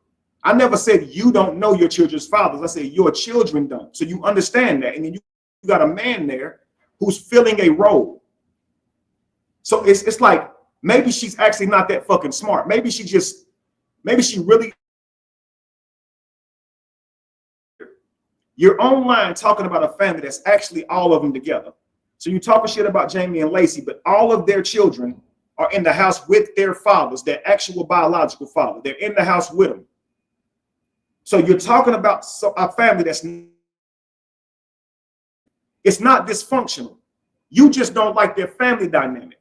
Now, what we see in a lot of homes today, in monogamous homes, is dysfunction. I don't have an issue with blended families, but that is dysfunction because you didn't stay together and the children is now being led by another man or another woman. Now, I think it's beauty in that, to take care of children. It takes a village. Shit happens. Relationships don't always last, but that is dysfunction. A functional relationship is you're with the person that you had children with and y'all raised them together. Dysfunction is y'all no longer together anymore and you having to make it work. And so now another person's going to come. It opens. Listen, if you look up the statistics, now, a family that breaks up, immediately, as soon as they break up, they magnify all of those statistics that can happen, those negative statistics that can happen to their children. Dysfunction. And sometimes you might need to break up. Sometimes it just don't work out.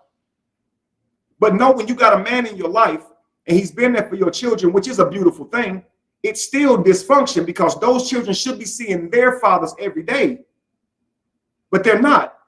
And I would hate that as a mother or father, having a mother or father who just abandoned my kids and left me with them. Yeah, I can take care of them, but goddamn, seeing a child every day who longing for their father, and even if they don't even realize it because they got somebody there, you know that ain't right. You know that ain't right.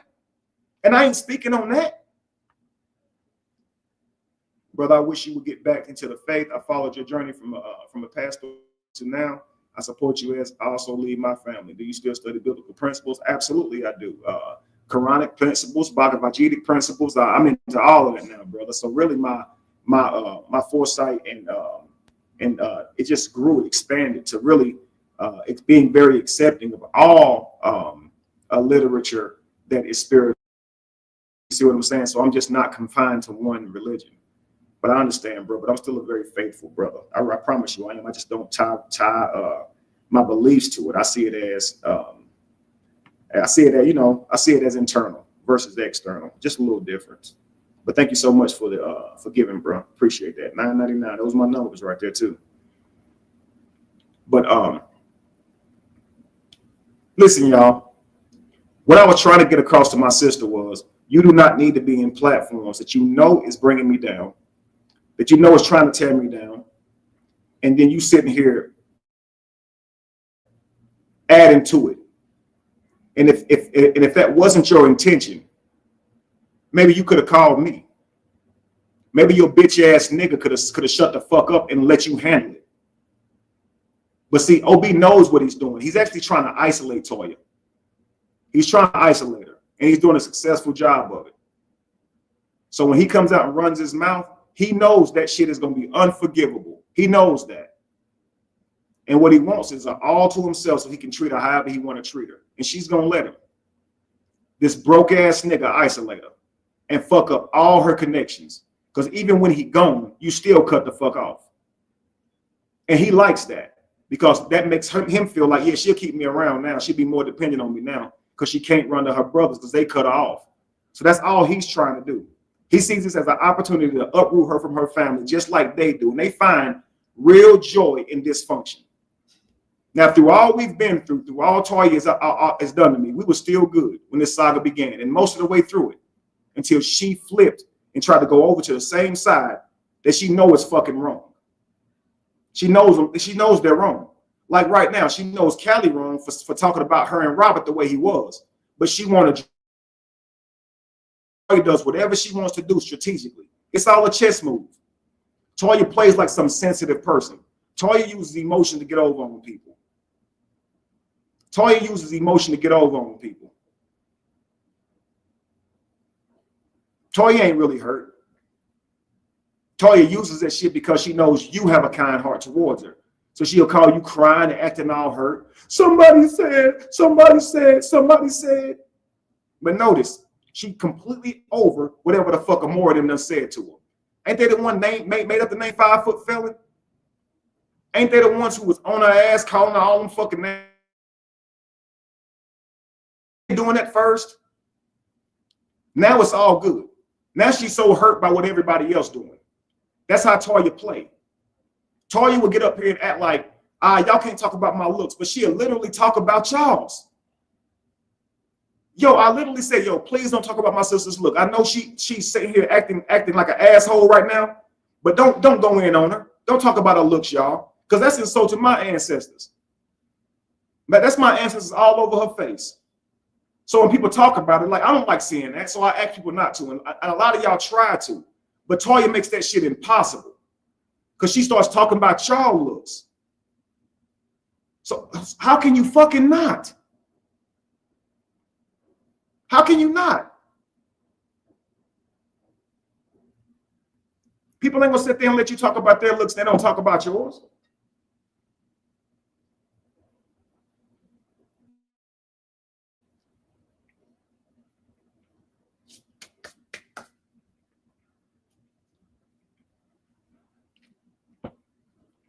So one day, the entertainment will be over.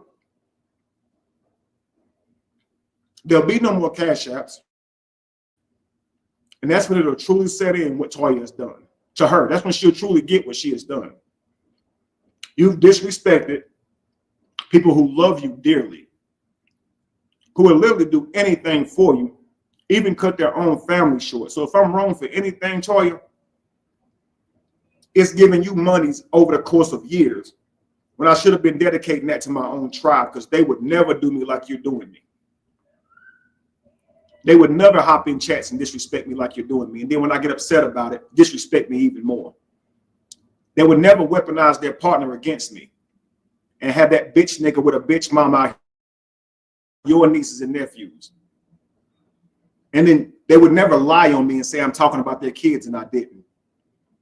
It's a simple fact. Those men have failed to do for their children that they had with you. They left. They did whatever they did. Children. That's bringing up the fact that you are living in a dysfunctional situation and you complaining about a functional situation because you don't like the family dynamic. You should probably shut up and recognize that you're blessed, that your children, well, I ain't even gonna call it blessed. I think you're cursed. I really do. Because your children, the guy that's in their life that's there, he ain't there sticking around for them kids. He's sticking around because you got a place for him to stay. That's the facts. And right now you're afraid that them people will find out that he lived there, because that'll take away where you live and he lived too. This is your real fears. Your real fears. You come out saying this. Somebody gonna try to say that he lived with me and get me kicked out. If you got all that going on, why the fuck are you worried about what Jamie and Lacey choosing to do with somebody who pay the bills? We're not on Section 8. So it's like, yo, what I'm trying to point out to you, if you could get it, is that you see this function every day, but you talking about my family and I'm there for my kids. So if you listen to the video, what I'm saying is, when someone's there for their kids, why are you talking shit about them? Why are you not directing that energy to the people who's not there for their kids? Toya, you have men who's failed to take care of their father responsibilities, right? But you on here talking about your fucking brothers. Talk about those niggas. Those ain't shit niggas who not doing right by their children. Instead of talking about the people who's failing your children, you cover it up by saying, well, I got a nigga there. That don't cover up, Toya. That don't change shit about them niggas failing to be there. They should have two niggas there. That's what makes blended families work. If it don't work out, fuck it. You get two. Fuck it. You might not get to live with your mama, but hopefully you get two. So he can't cover up a multitude of sin. OB's punk ass can't cover up shit because you still coming to us. So when you say my kids need food, my kids need this, Toya, you wasn't calling those niggas who left them. You calling us. You was calling us. That proves that OB don't cover a multitude of sin. He can't cover nobody else's fucking sin. He can't even cover his own. He can't even put a roof over your head. He's living off your fucking couch. He might work here and there. Here and there, though. And you still got your hand out, even when he's supposedly working. So what is he doing? Snorting the shit?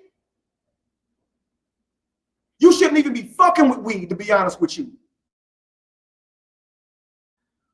You in everybody else's pocket, but you getting weed, but you asking for shit. Nigga, they're right. Them niggas was right. Them niggas who you teamed up with was right. They the ones that said you smoking weed, not just smoking weed, you smoking it in front of them. And you calling people saying, we ain't got no money. That's so fucking disrespectful to yourself. Because put that weed down. That's digging into your fucking pockets.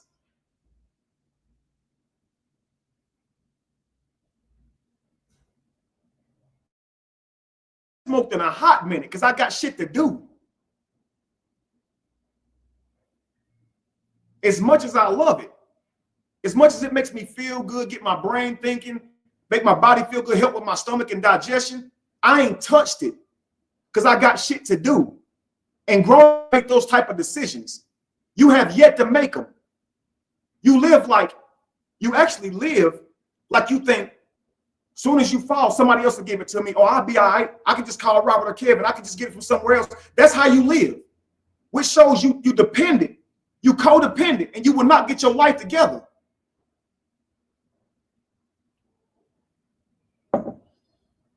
So you calling me, asking me for money, saying I need it for my kids.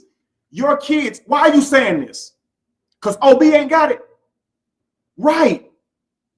And OB's the man who making sure that your kids recognize they ain't got no father, right? Toya, if your children's fathers would man up to their responsibilities, you know you wouldn't be asking us for money constantly, right? You realize this a portion that they're supposed to be giving you, right? For their fucking child that they helped you create, right? And OB being there, that. Hey, OB, stupid ass nigga, let me tell you something. Being there for children who's not yours is beautiful. But footing the whole bill is a dumbass move when you got your own family to create.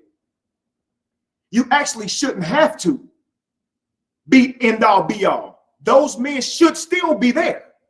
They are not your responsibility. They are not your actual responsibility. Now you can assume that responsibility, and that's beautiful. Do that. Do that without beating my sister up. Do that without talking about their grandmother and they cousins, dumbass nigga. And protecting her should look like you ask them niggas where the fuck that bread is that they owe her. You too. Because whenever you give Toya money for them children that's not biologically yours, them niggas who abandon them owe you. Go tap their motherfucking pockets. That's protecting them. Hit them up, Toya. Where these niggas at? Hey, you gonna have hell to pay. All this tough guy shit you got. You don't have this for the niggas who hurting them the most by being invisible and abandoning.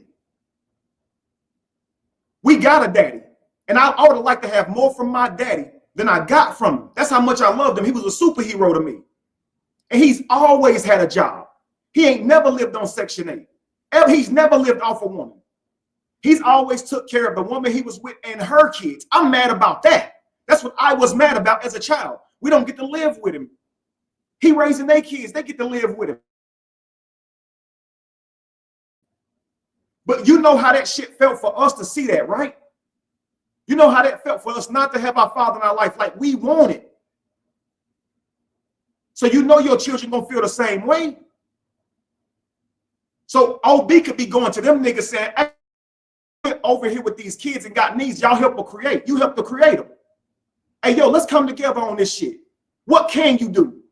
I ain't asking you to be there, but I am asking you to cover your fucking responsibilities, nigga. Because that's some bitch shit. You making babies and not taking care of them. Well, I didn't like it. It don't matter, nigga. You was fucking with her and had a kid. Be a man. You have a child that didn't ask to be here. He's over here talking shit about my child that's actually mine, trying to make me feel bad about it. But can't even cover up the fact that, you know what, yo, everything that I say will be taken as a. But just know y'all cut the fuck off. And your anger's pointed in the wrong direction. You envy a nigga who take care of his family and yours too. But you overlook the motherfuckers who abandon their families, who's also the reason that y'all have them niggas you created kids with. Toya, they in your pockets every time you gotta feed them on your own. They tapping in you loaning them money every time you feed your kids with your own dollar. You loaning them niggas money every time you don't go to them for that shit. Why ain't they on child support? Why? Why are you still dependent on the government and your brothers?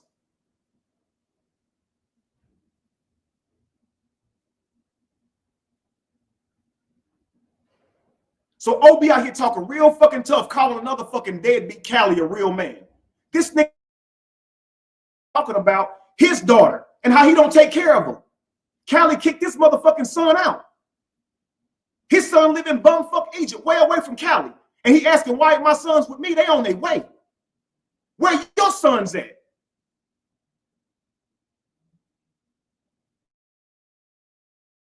of his kids in his fucking life. But that's a real man though, right? Why you talk shit about a nigga who actually take care of his kids, who ain't did shit to you, but call your mama a bitch because you call his mama a bitch. And you think it's funny, your mama alive, right? Why ain't she helping with her grandkids? Why y'all calling me? See, my mama dead. She can't help. Toya can't hit mama up and say, hey, mama, can you help me out with the kids? So do I want you to call your mama? Yeah. Tell that bitch I said to help you out instead of asking me for money. Instead of having your wife come ask me for money, y'all go ask that bitch for money. How about that? You weak ass nigga.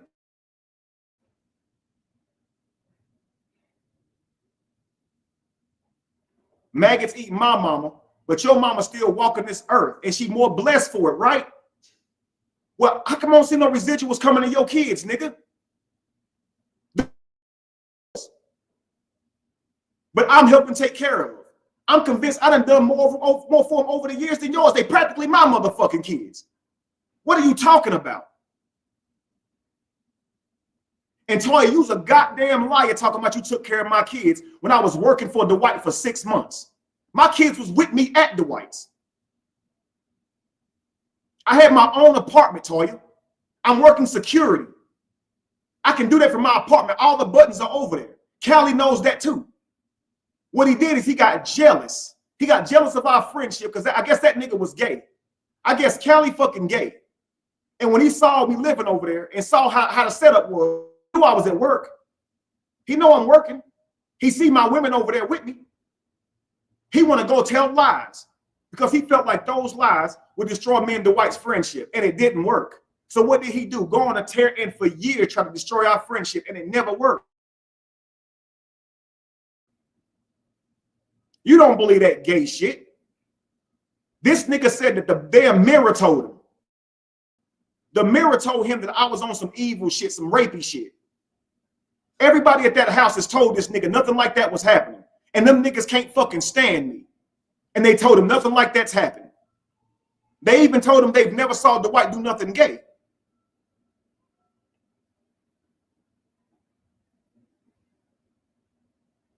All I ever seen Dwight with was women. That's all I've ever saw. So whatever he got in his private life is completely separate from me too. I worked for the guy. He has people working for him now. But you're going to try to play with that. Meanwhile, you ain't saying shit about where them niggas at. That you have children with who abandoned them. You talking about me and where I was, where I worked for 6 months? Tell you, some people go live off in the military. They're not around their kids when they doing. I got offered a job. The job requires you to stay there because he was in LA. The job requires for you to stay there. He's in LA. It's called a house manager. You have to look over the house. That's what I did. When Lewis got there and Dwight came home, I coached Dwight on polygamy. That's what I did.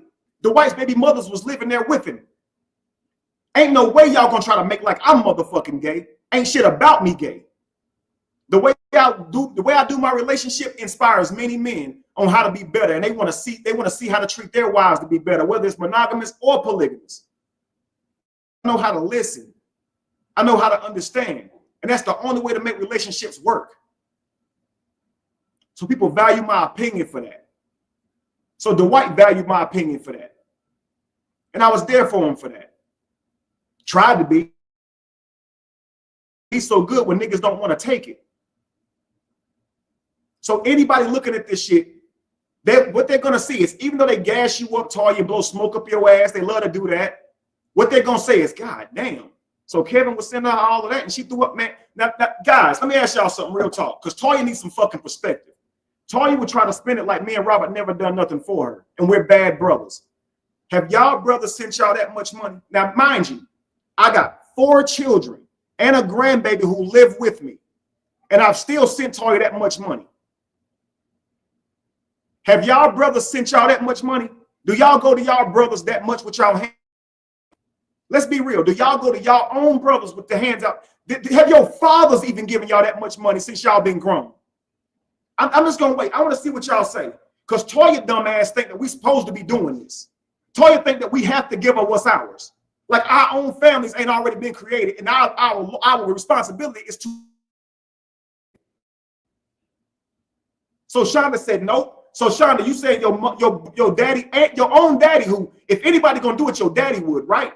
So your own daddy haven't given you what we've given our sister, right? So your brothers haven't either, right? Nope, I wish. Okay, got you. I got you. And I guess on the other side, they'll lie to Toya. They'll say, oh, my daddy give me that. My brother give me more than that. I can go to my brothers for money. They'll give it to me all the time. Then you're rare. Because brothers like that don't come every day. As you can see, a lot of niggas abandon their fucking kids. Even after we had kids. If Robert showed you his fucking Cash App, it's way more than I sent her. Because Robert has 2 children.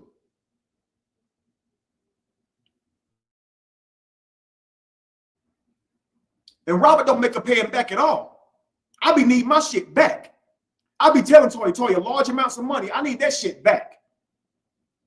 $20, $30, $40, okay.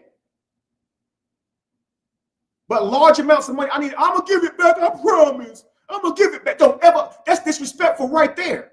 So you come with $20 to give my kids and call that shit something when you owe me thousands? You took Janae's tax money. You owe her bread. I got Janae's number, I love her. Did you tell her you took the motherfucking money that I had you carry on your taxes for? I literally went to Toya because I needed the fucking money and I let her carry my baby. She took the fucking money and spent it and never gave it back. What kind of fucking sibling is that, yo? What kind of sibling kicked your front door in? I've been hearing this, oh, kick my back door in. She kicked my front door in and stole my fucking clothes. Who does that? And had me thinking it was a nigga that, she had me thinking it was a nigga that if I would have confronted this nigga, I might not be a fucking live today. Because that nigga is the type of nigga that'll shoot your fucking house up. And she had me thinking that he did it.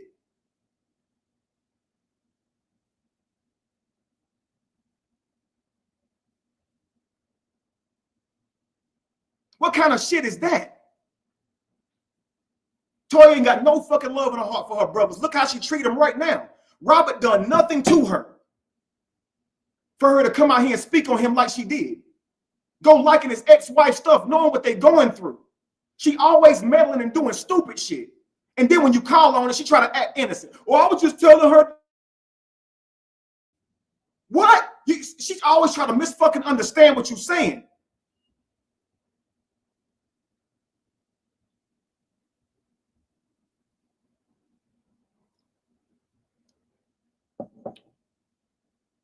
She always misunderstand what you're saying. So Robert's learned, don't even say shit to her about it because all she's going to do is terrorize it and act like he's doing something to her. So he just fucking don't say shit.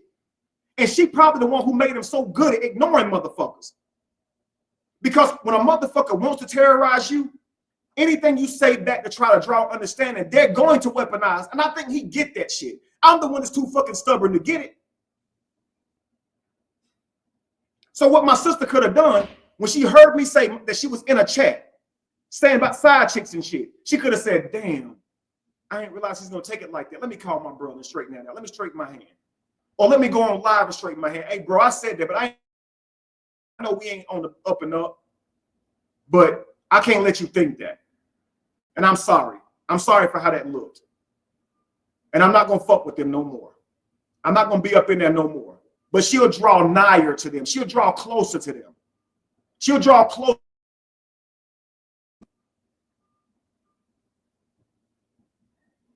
The very people who run her damn nieces and nephews and sisters-in-laws down, she'll keep them around.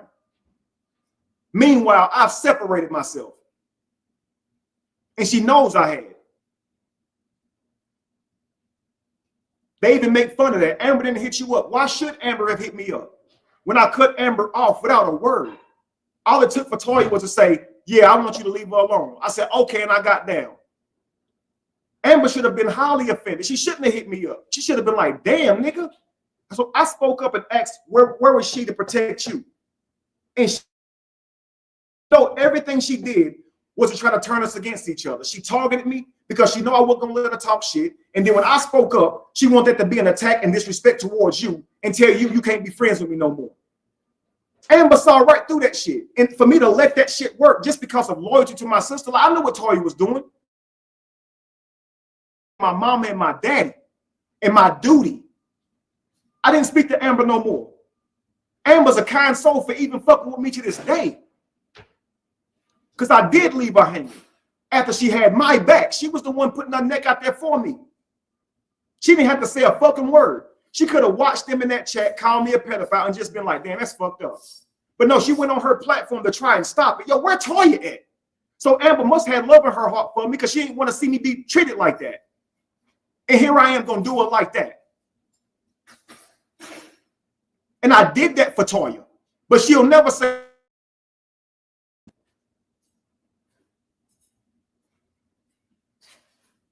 So just all through the past couple of days, right? They're in there talking about my son, her nephew, his girl, my other son, my wives, calling them bitches, her sisters-in-laws. Yeah. All that's real cool. I can tell you what, I haven't heard any of y'all on this side talk about Toya's children. That's my nieces and nephews. If you've done it, I'd have to leave you alone.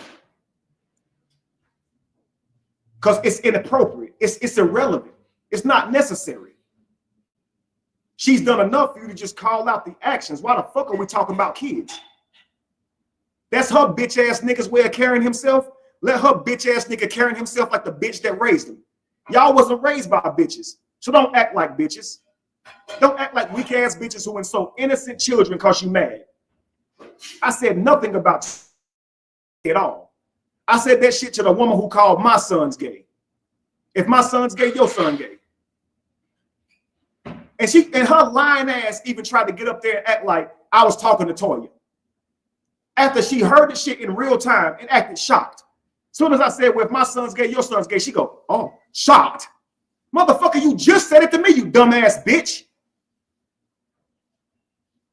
So she wants me to do to my sister what she did to hers. I'll never do that. I'll never do that. If something happened to my sister and she gone, it won't be on my conscience because I ain't did shit to my sister.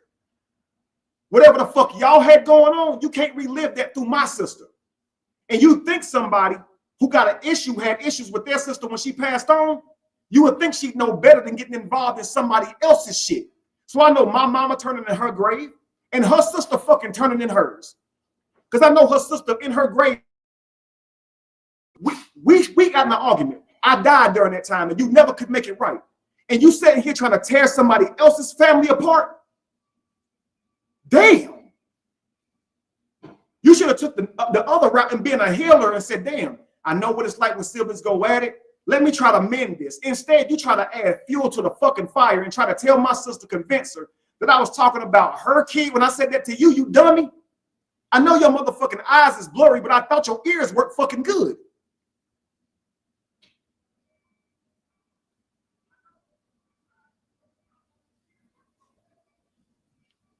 I thought your ears worked better than your fucking eyes.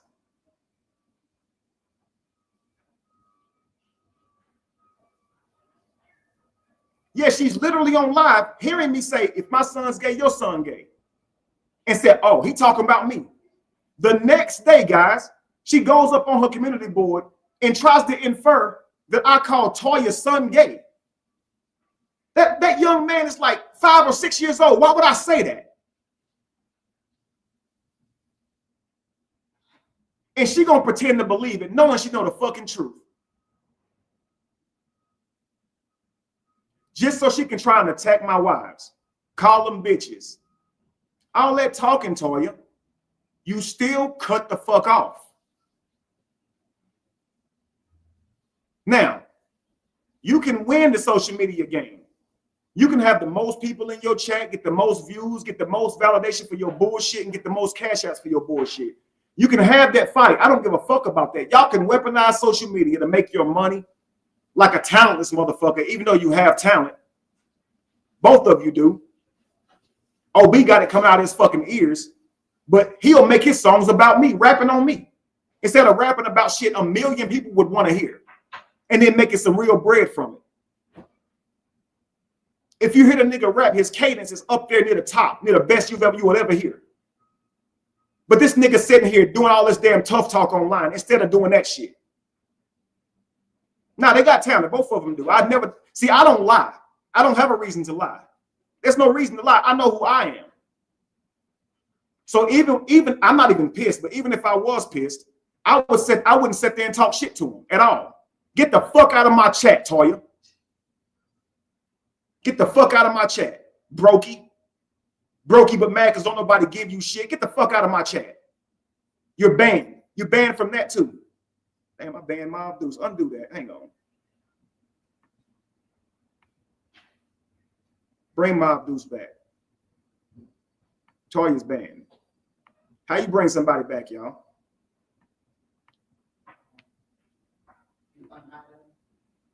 No, I banned. Y'all tell me how to unban somebody. You gotta do it?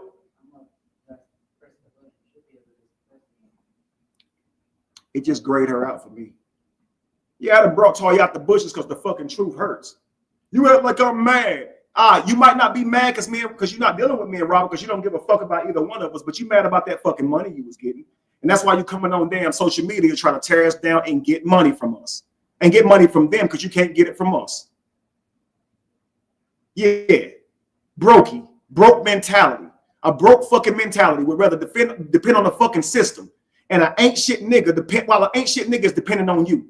But then reach out to your brothers and ask them for money when they give it to you for years, and when they can't, throw them under the fucking bus for some fucking cash apps. That's a broke mentality if I ever fucking saw it. Point that motherfucking energy to the people who abandoned the kids, whose responsibility is to be there with you and raise them fucking kids, at least financially. But you on here crashing out, trying to ruin your brother's name and reputation and shit they built for some cash apps, because your nigga ain't there to take care of you the way he's supposed to.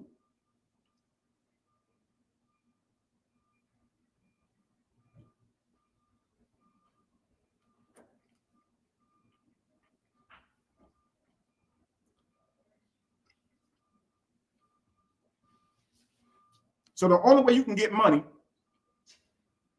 is to go online, betray your brothers,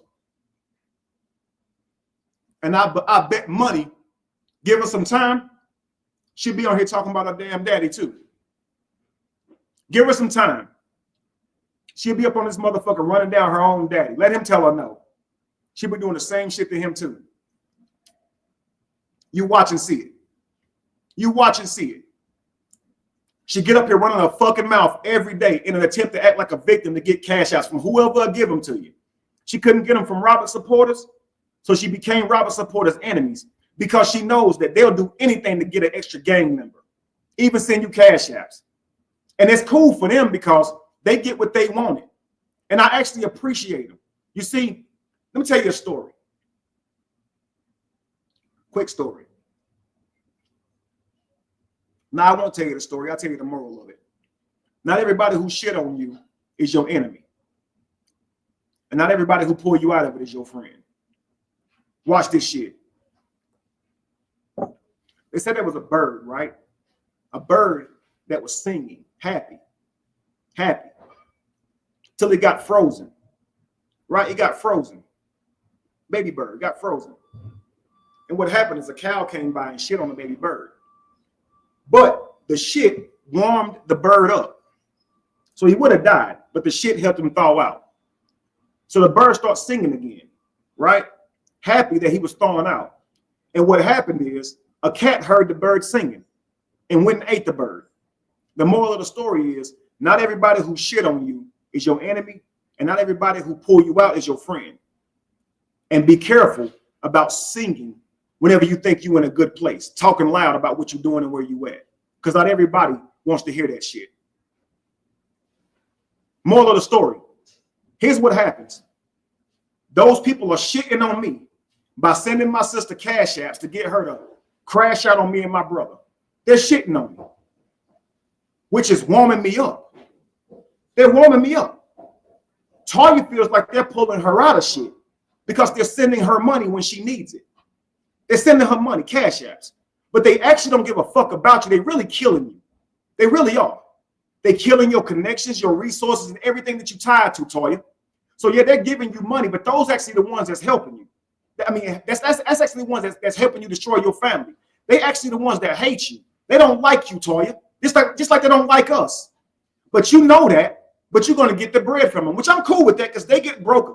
That's fine. Whether I like you or not, their money goes to my sibling, that's fine. They can give it to you. That's fine. But make no mistake, they pulled you out of shit to eat you. Because when they turn on you, you ain't got nobody else to run to.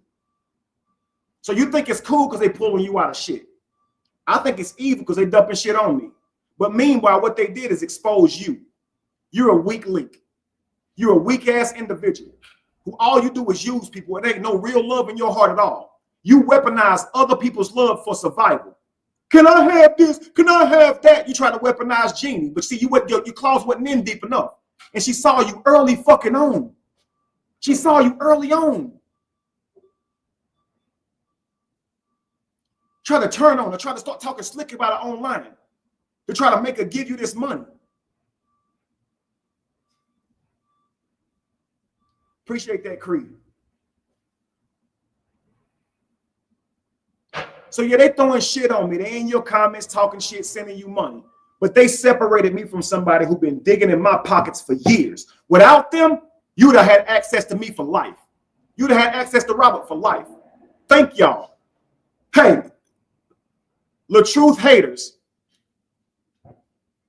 Actually, the whole family. Y'all hate the whole family.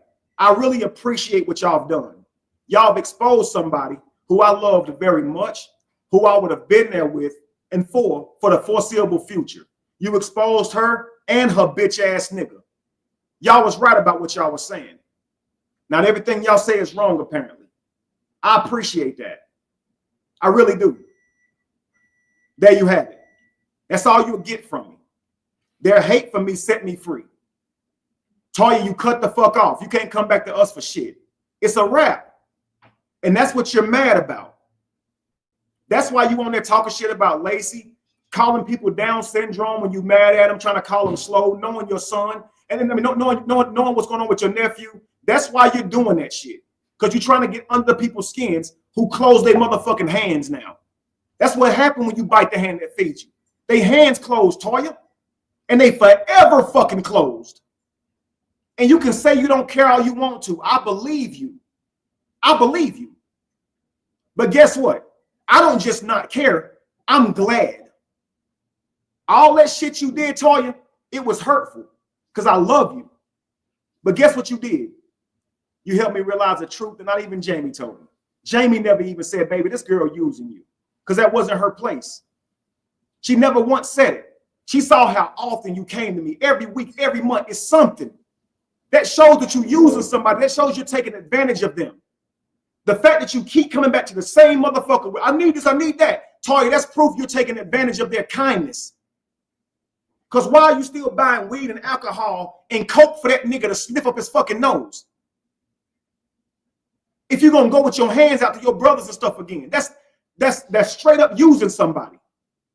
But we let you. We let you because you our sister. And we feel like we got to be loyal to mama, daddy, and our duty as brothers.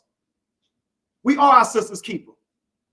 But thanks to them niggas who hate us, they helped us see you way better because they put us in a situation that we would have never been in. And what we learned is, in a situation like that, you would exploit it for your own gain. This was supposed to be about protecting your brother. And you started trying to exploit those very people for your own way of life. They trying to be kind to you. Jeannie was trying to do a nice thing for you when she said, I'll give you money towards your vacation. That's a kind thing to offer. If she end up not being able to do it, yo, just say, okay, thank you for the thoughts. Thank you so much, Lou Pop. Just say thank you for the thoughts, yo. She can change her fucking mind. She's not your mama. She's not your sister. She was trying to stand up for your brother. And look at what you did. And Robert still didn't come out and give you a hard time about it. Because he already know what the fuck you would do. Thank you, that one. I ain't even loving her from afar. She can just get the fuck away from me. Thank you, no more drama. Peace to you, corporate thuggin'. Peace to you, Mika.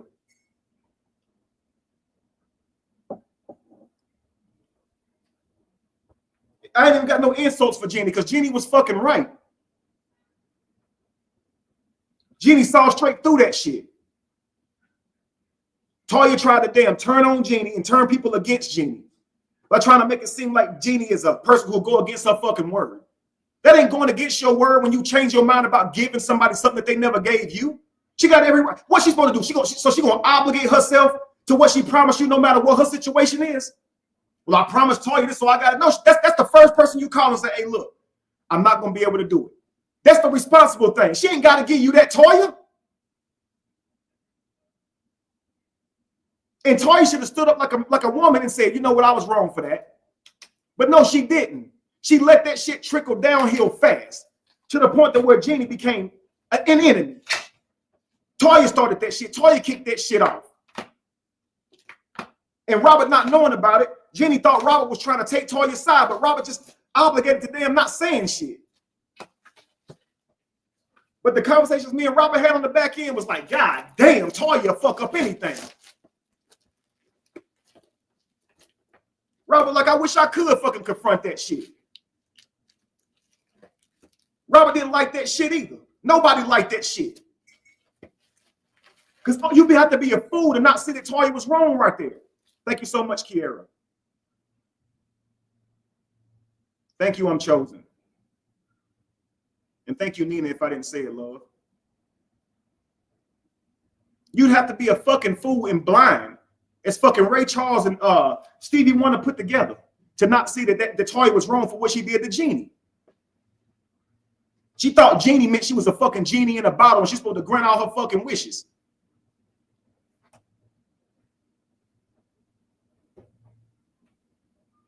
Love me, thank you so much. And Jeannie get it. Jeannie know what it's like. She went to Toya's court dates too. Hours out of the way to go be with Toya. And look at what Toya did to her when she simply just said, I ain't gonna give it to you. I can't give this to you. I changed my mind. Whatever Jeannie said, look at how Toya turned on the motherfucker who drove hours for her, who ain't even kin to her. Toya think you supposed to do shit for her.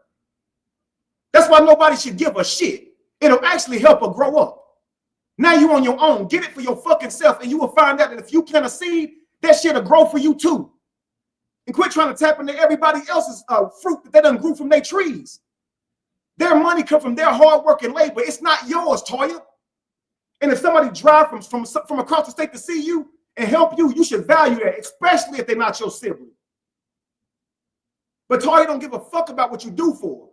All she give a fuck about is when you say no. Then she try to bully it out of you. And she's always been that fucking way. Always been that way. Don't give her what she want, she gonna make you regret it.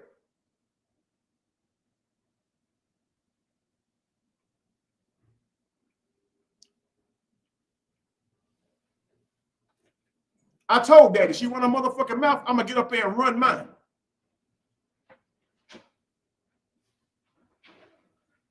Fucking thief. How fucking breaking and entering ass motherfucker. Breaking and entering on your own fucking brother. Thank you, Tennessee girl. And then got some shit to say years later when they finally cut your dumb ass off for trying to weaponize the internet against them. For some cash apps. You're a horrible fucking person, Toya. Real talk, you horrible and you fucking evil. Because I know what's being said about my kids. You put that nigga up to do it. And that nigga do anything behind you because he need a fucking place to stay. But believe me, if Obi ever manned the fuck up and got his own place and got his own shit together, I swear to fucking God he'll kick you out. I swear to fucking God he'll kick you out. That's a needy nigga. And that's why he do what he do. And you too stupid to see that. You too stupid to see that because just like you use other niggas, that nigga is using you. Microphone Mike, I'm going to go right back to being above this. But I'm not going to let my sister get up here and try to run my name down, lie on me and act like I'm insulting her children. I did not insult her children, not one time. Not one time. Not once did I do that. What I was saying was that Toya is in dysfunction. She's literally in it. She's being beat up by a nigga. He be spitting in her fucking face. And I have never said a fucking word about it. and her children don't know their fathers. And you're talking about a man who's there for his children. I didn't say nothing bad about her children. That's Toya's dumb ass that try to act like she don't understand what you're saying and be a victim. He was talking about my kids. No, I wasn't. I'm talking about the dysfunction that you overlooking and trying to point it at me. Trying to say what you too valuable for. How the fuck can you call yourself valuable when them niggas walked away from you and didn't stand up for their shit? How the fuck can you call yourself valuable when you let a nigga beat on you and you stay there? Which I stay out of it out of respect for you. But you speaking on mine, that's the point I was making, Toya.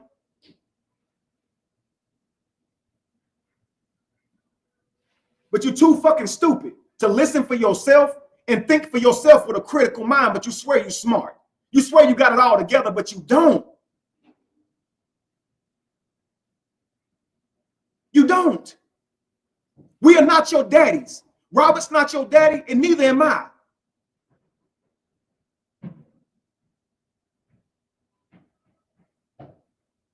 And them people sending you money ain't your fucking daddies.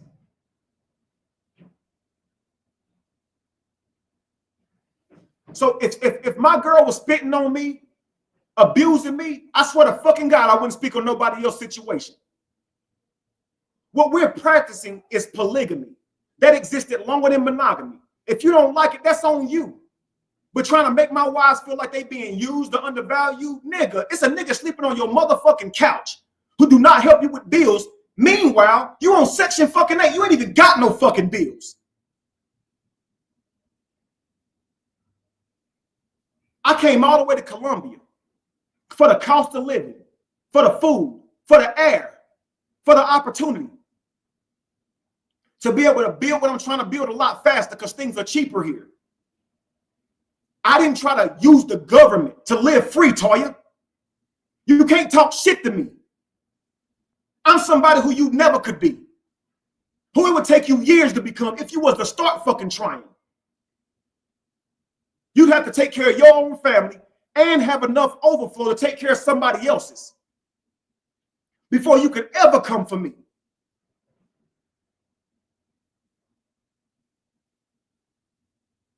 And that nigga OB is years away from being a nigga like me. And that's why he talking shit, because he's jealous. Nigga realize he pale in comparison. He been waiting for an opportunity to come at your fucking brothers because he's jealous of them. He wanted Robert to make his damn dreams come true. Robert put him out there, showed his music. He can't get no fucking credit for that. Why? Because it didn't take off. That ain't his fault. It didn't take off, nigga, because the universe knows who the fuck you are. It knows who you are.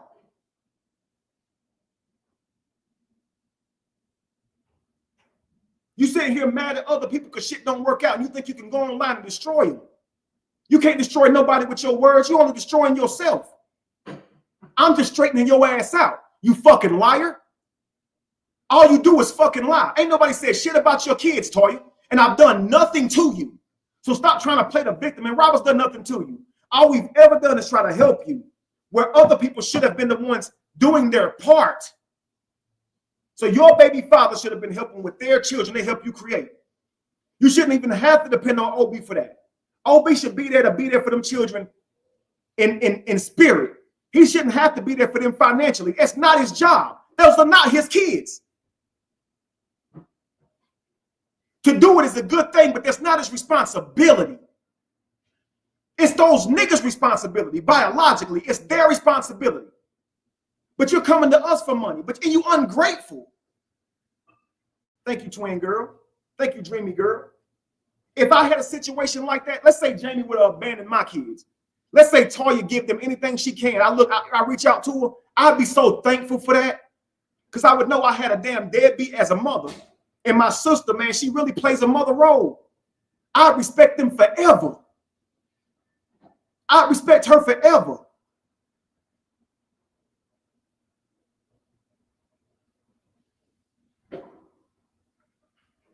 But not Toya.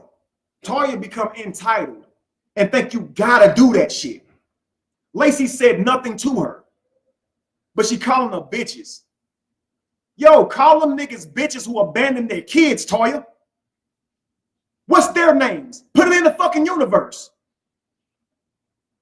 So you said when somebody don't say names, well then say names, Toya. Who are their daddies? Who are their fucking fathers, Toya? And have OB come out and speak on that shit.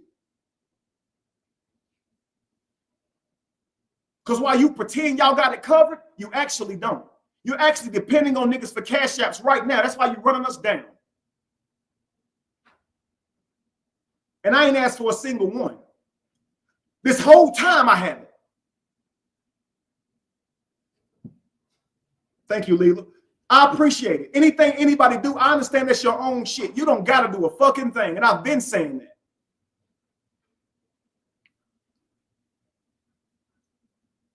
that. She's a victim about every little thing. So fucking weak. Get online crying. You got to get up there with her to try to calm her down. And she won't even fucking let you. Motherfucker trying to put her own sister in jail for putting the truth up on her after she start with her. Motherfucker would have tried to put me in jail if I had not taken care of my responsibilities. If I had not paid that fucking ticket off, I'd have probably went to jail before I came to Columbia, because Toya most certainly fucking tried it. That's how evil she is, yo. She'd go to super losers, super mad men, and tell them, he got this court thing going on. Why the fuck would you do that? You lame as fuck. I've been on to you. I've been on to you. You don't believe me? Nigga, ask around. It's a few people I told about it. Toya low as fuck. Look at the damn lengths she'll go to. Look at the lengths that she will go to.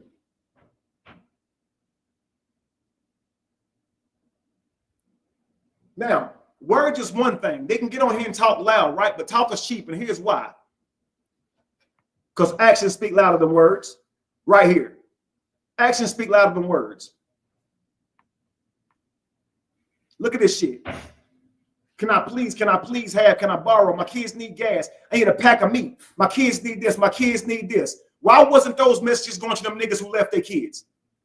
Why wasn't they going to them niggas who abandoned their responsibilities? Why? Why wasn't that going to OB? Why didn't he say, don't ask them for shit, baby? Let me go get it. Let me protect you. He was okay with us protecting you financially. He was okay with that. But if you do some fraudulent shit and your brothers confront you for it, that bitch nigga think he gotta run his fucking mouth. Now set your bitch ass down like you normally do and let Toya get this motherfucking advice. Just like she accepted that money, you set your bitch ass in the background not saying nothing. You could have spoke up when she was asking for money, but you speak up when her own brothers confront her like you got something to do with it. Nigga, you's a bitch, and you ain't scaring nobody with your running ass fucking mouth. So you can run that shit until you blue in the face, you ain't shit, nigga.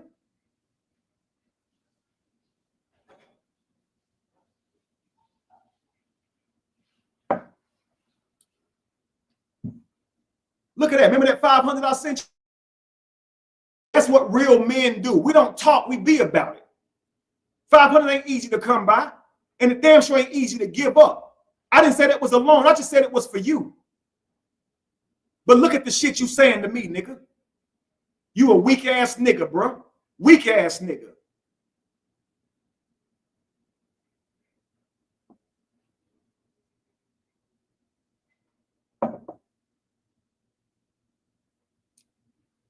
Look at that shit.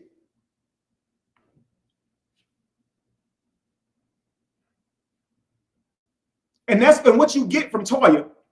Is she'll talk shit on, have a boyfriend, have a husband, that lame ass nigga, talk shit on you and everything to somebody who's done all this for her though. Shit wild as hell. So ain't no gratitude, Joe. So all y'all motherfuckers that sending her money right now, Toya's not gonna be grateful for it at all. As you can fucking see. And y'all can go on there and gaslight her and make her think she's right all y'all want to. But y'all know the motherfucking truth. We know this is a game of just tearing down our family. We know it's a fucking game. We get it. Y'all gonna say everything she do is right and everything we do is wrong. But today y'all got solid proof that Toya is an evil motherfucker.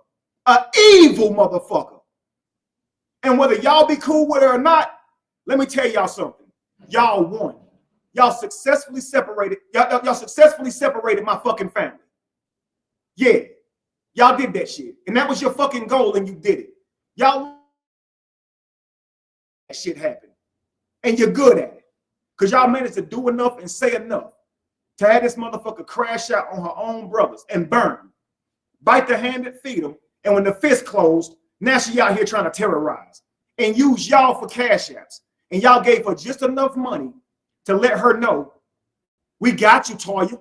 This will be worth your while. And Toya understood that real quick because she's a user. Yeah, y'all got that. But you really set me free. Because all the money I sent her was in the past. All the money y'all sending there is now. So y'all paid for me to see the truth. So y'all hate for me even help me. And that's why I got to just move on and enjoy my life.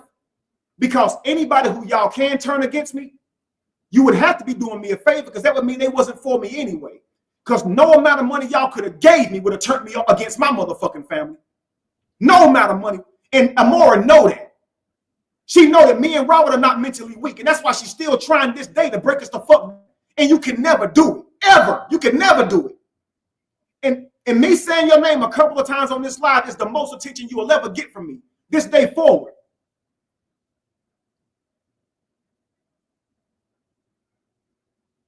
Real men do real shit absolutely right.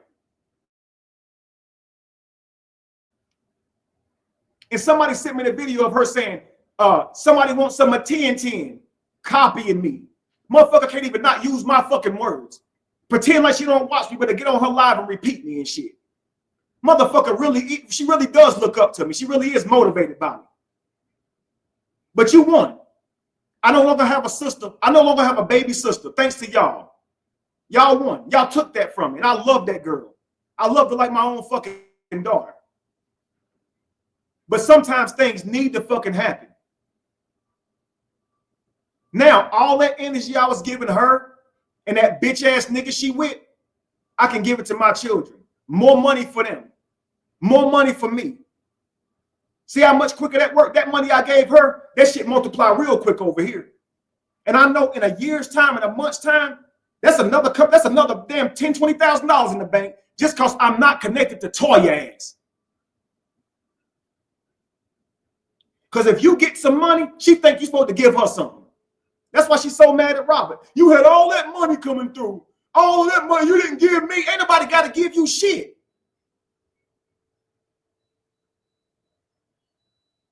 That's true. I'm chosen. That's true. And thank you so much. What are you talking about?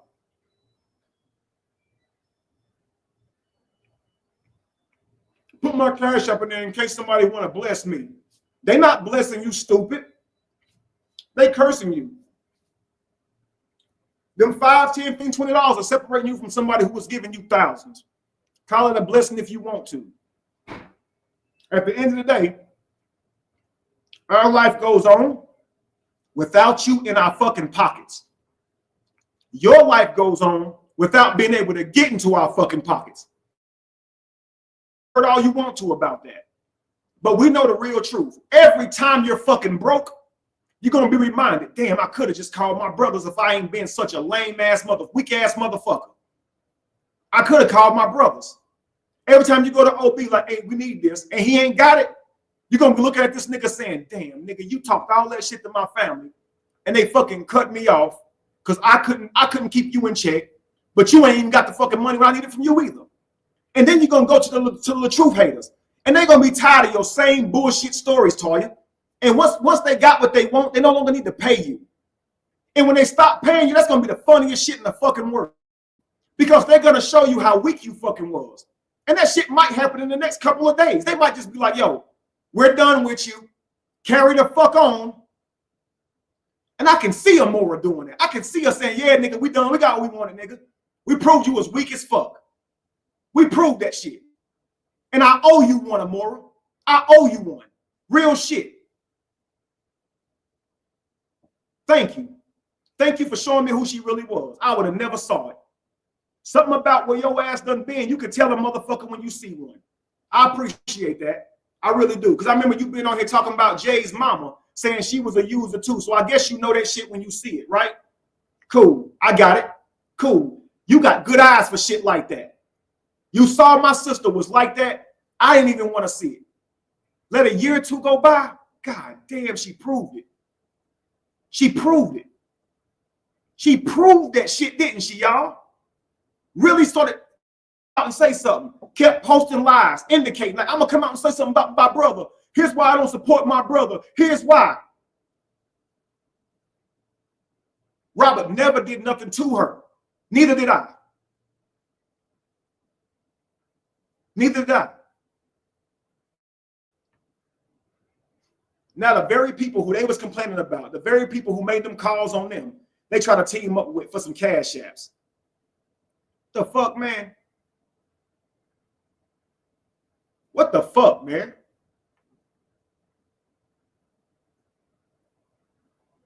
So know this, family. I've never insulted my sister's children. I've only pointed out that you witnessed dysfunction.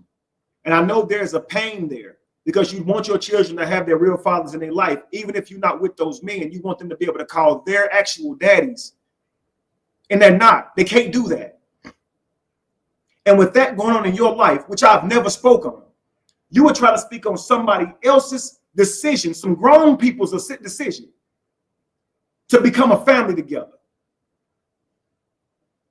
There's no dysfunction there. My children see me every day. They got both of their daddies in the same house. And I say both of their daddies, I'm saying I have children by two different women and I'm their fathers. They see me every day. They don't have to worry about who their daddy is and what he's doing. He's right here with them. That is not dysfunction. It's a dynamic that y'all might disagree with, but it's not dysfunction.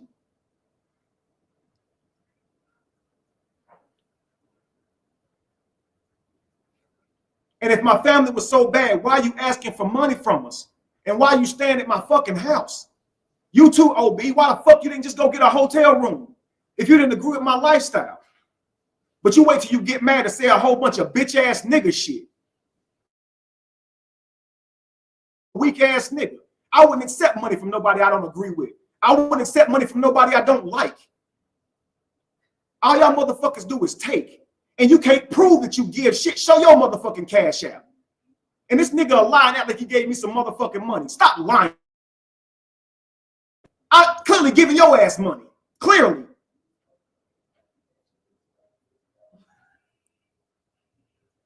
So stop lying. Tell it the right way, Toya. You ran your motherfucking mouth about Lacey in that chat. And when I confronted you about it, you tried to misinterpret what the fuck I was saying. And take me saying that you know dysfunction because you know your children don't have their fathers around. And you talking about me and I'm there for my kids? Talking about you know your value? He talking about my kids. Be dumb if you want to. Play dumb if you want to, brokey. You broke for it. And you got to come online and talk shit to get a cash app. Normally you could just say, hey, bro, I borrow $400, $1,000.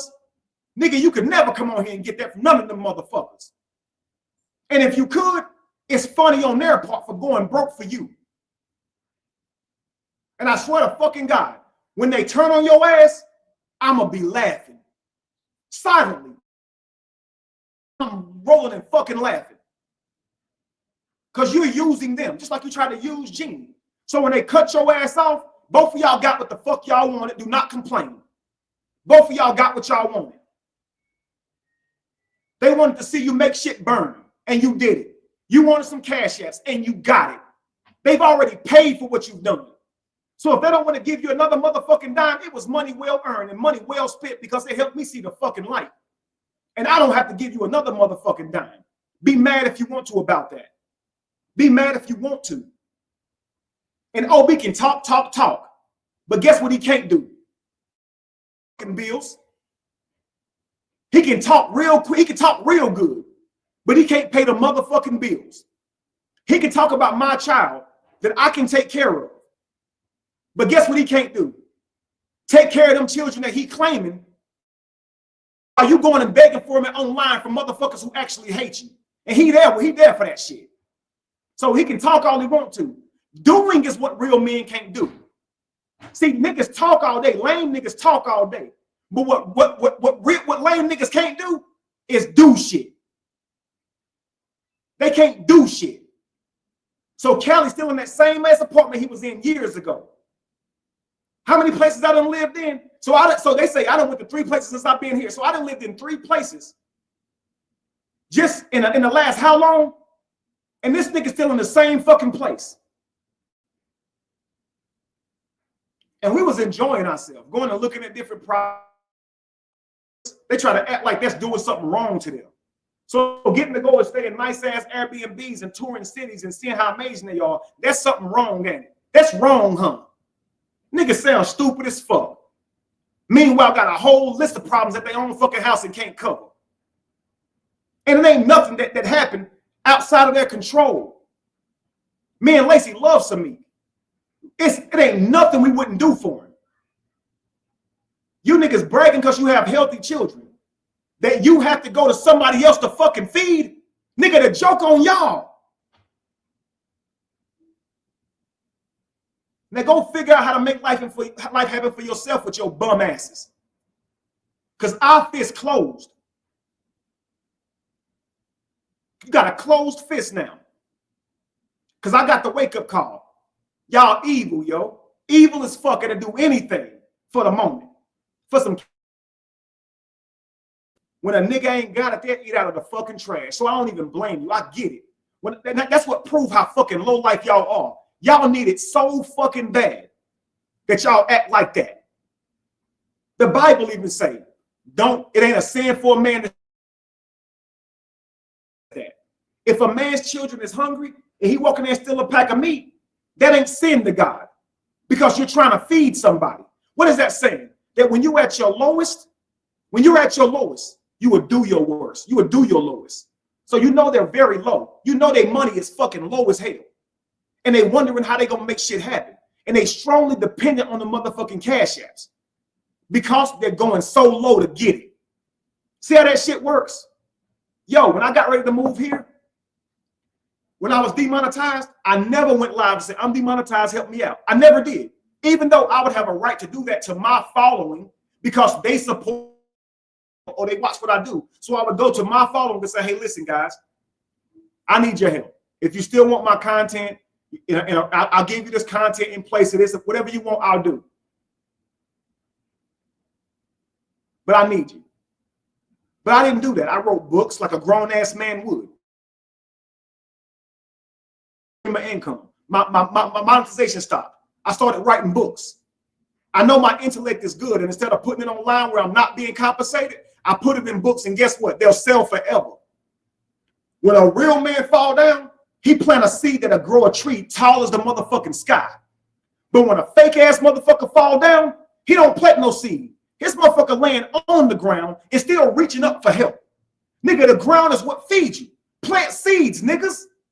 You weak ass niggas. Stop trying to make money off of my crumbs of my cake. They watching my family and gossiping about it. On the train, mentioning what I'm. Nigga, what the fuck is your issue with me? Keep it about that, you lame ass nigga.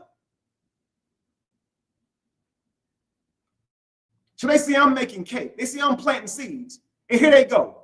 They want to reap the benefits of it. Let's talk about Kevin's life. Let's talk about what he's doing. Hopefully I can get a little shine from him. Oh, Kevin got a viral video dancing. Let me go live and talk about it. Hopefully people that hate him will come in my chat and I can get some content off of it. That's where y'all are reduced to.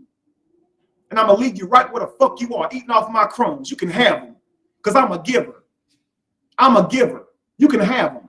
Consider it a blessing. But the people that I love, they'll get my full undivided attention, and y'all can watch me every day go online to love on them and give them money that I could have been giving Toya, but they'll get even more of it now. Yeah. On the back end, my sons, my daughter, my grandchild, my wives will be doing it because Toya and OB is not in my life. Imagine the money I'm going to save, y'all. And y'all think I'm mad? Now, they set me fucking free. I don't give a fuck what they say. I ain't got to give them money no more. So they can talk till they fucking blue in the face and act like it don't matter. That's cool. You're in need fucking now. So it ain't even fucking now. That's why you're mad. So don't say I talked about your kids. All I did, Toy, was cut your ass off. And you forever cut off. You forever cut off. And everybody's cut you off. That's a fact.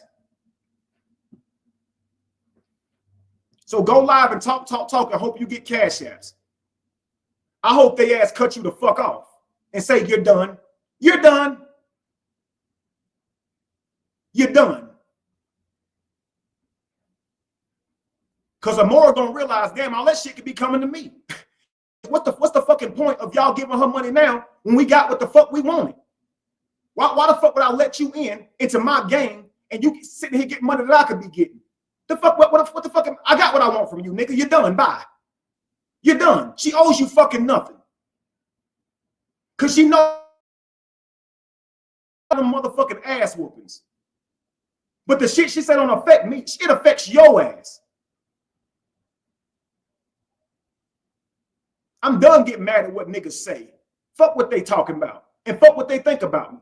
I done gave them a reason to hate me now.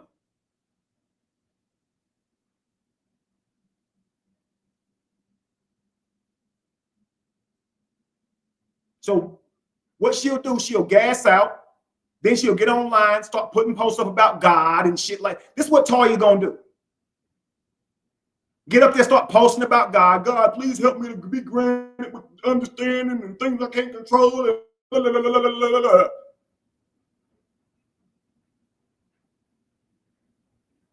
In an attempt to try to sound like she a decent person. God ain't hearing none of that shit you talking about. Because he know your motherfucking heart.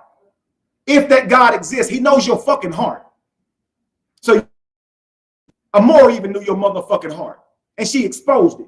It didn't even take her fucking long either. She saw you.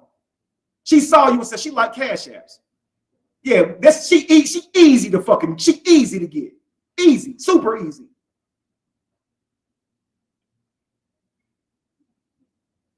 Turn you against the people who love you the most. And now you're on the outside looking in, looking stupid. Proud to be a part of the game that was whooping your ass to begin with. Nigga, you got it. Have at it. Have fun with that. But I'm done. I got what I needed to say out. You guys now know I did not talk about children. Toya's mad because she's no longer getting money from us. And like I said, if you think I sent her a lot, I guarantee you it ain't a third of what Robert sent her. I can guarantee you that. And what she's mad about is she's cut the fuck off. Toya was living it up off of us, wasn't she? Toya was getting breaded up off of us. Half the time when she called and asked Robert for something, she asked me for it too. We both gave it to her. Because me and Robert don't talk about it. We don't call each other and say, hey, yo, is Toya asking you for money? We never talk about it. But recently, all that shit came out. She was using both of us at the same time for the same shit. So when you see me sending her large amounts, I can guarantee you Robert did it too. And we got families and shit been taking care of her for that long. Oh, be my motherfucking son. That's my son right there.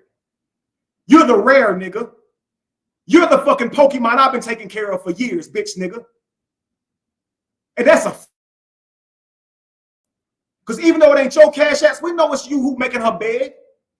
Because you ain't doing your fucking part. Because guess what? It ain't a single person in my wife's families who can say that they had to reach out to them for fucking money. Not they mama, not they brothers, nobody. Nobody can say that Jamie and Lacey is reaching out to them for money because I'm not doing my motherfucking part.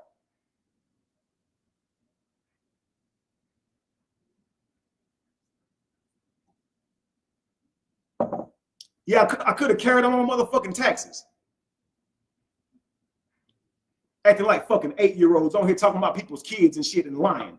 Acting like an 8-year-old like that proves something. Nigga, you on the outside looking in, broke as fuck now, living on somebody's couch that you can't even be honest about where you stay or they get kicked the fuck out and you running your mouth about me. Nigga, shut the fuck up. Nigga, you lose, nigga. Nigga. But I'm out, y'all. My point is proven. I ain't doing a single fucking thing for Toya anymore. It is what it is. And I'll be glad when they cut her the fuck off. Peace, y'all.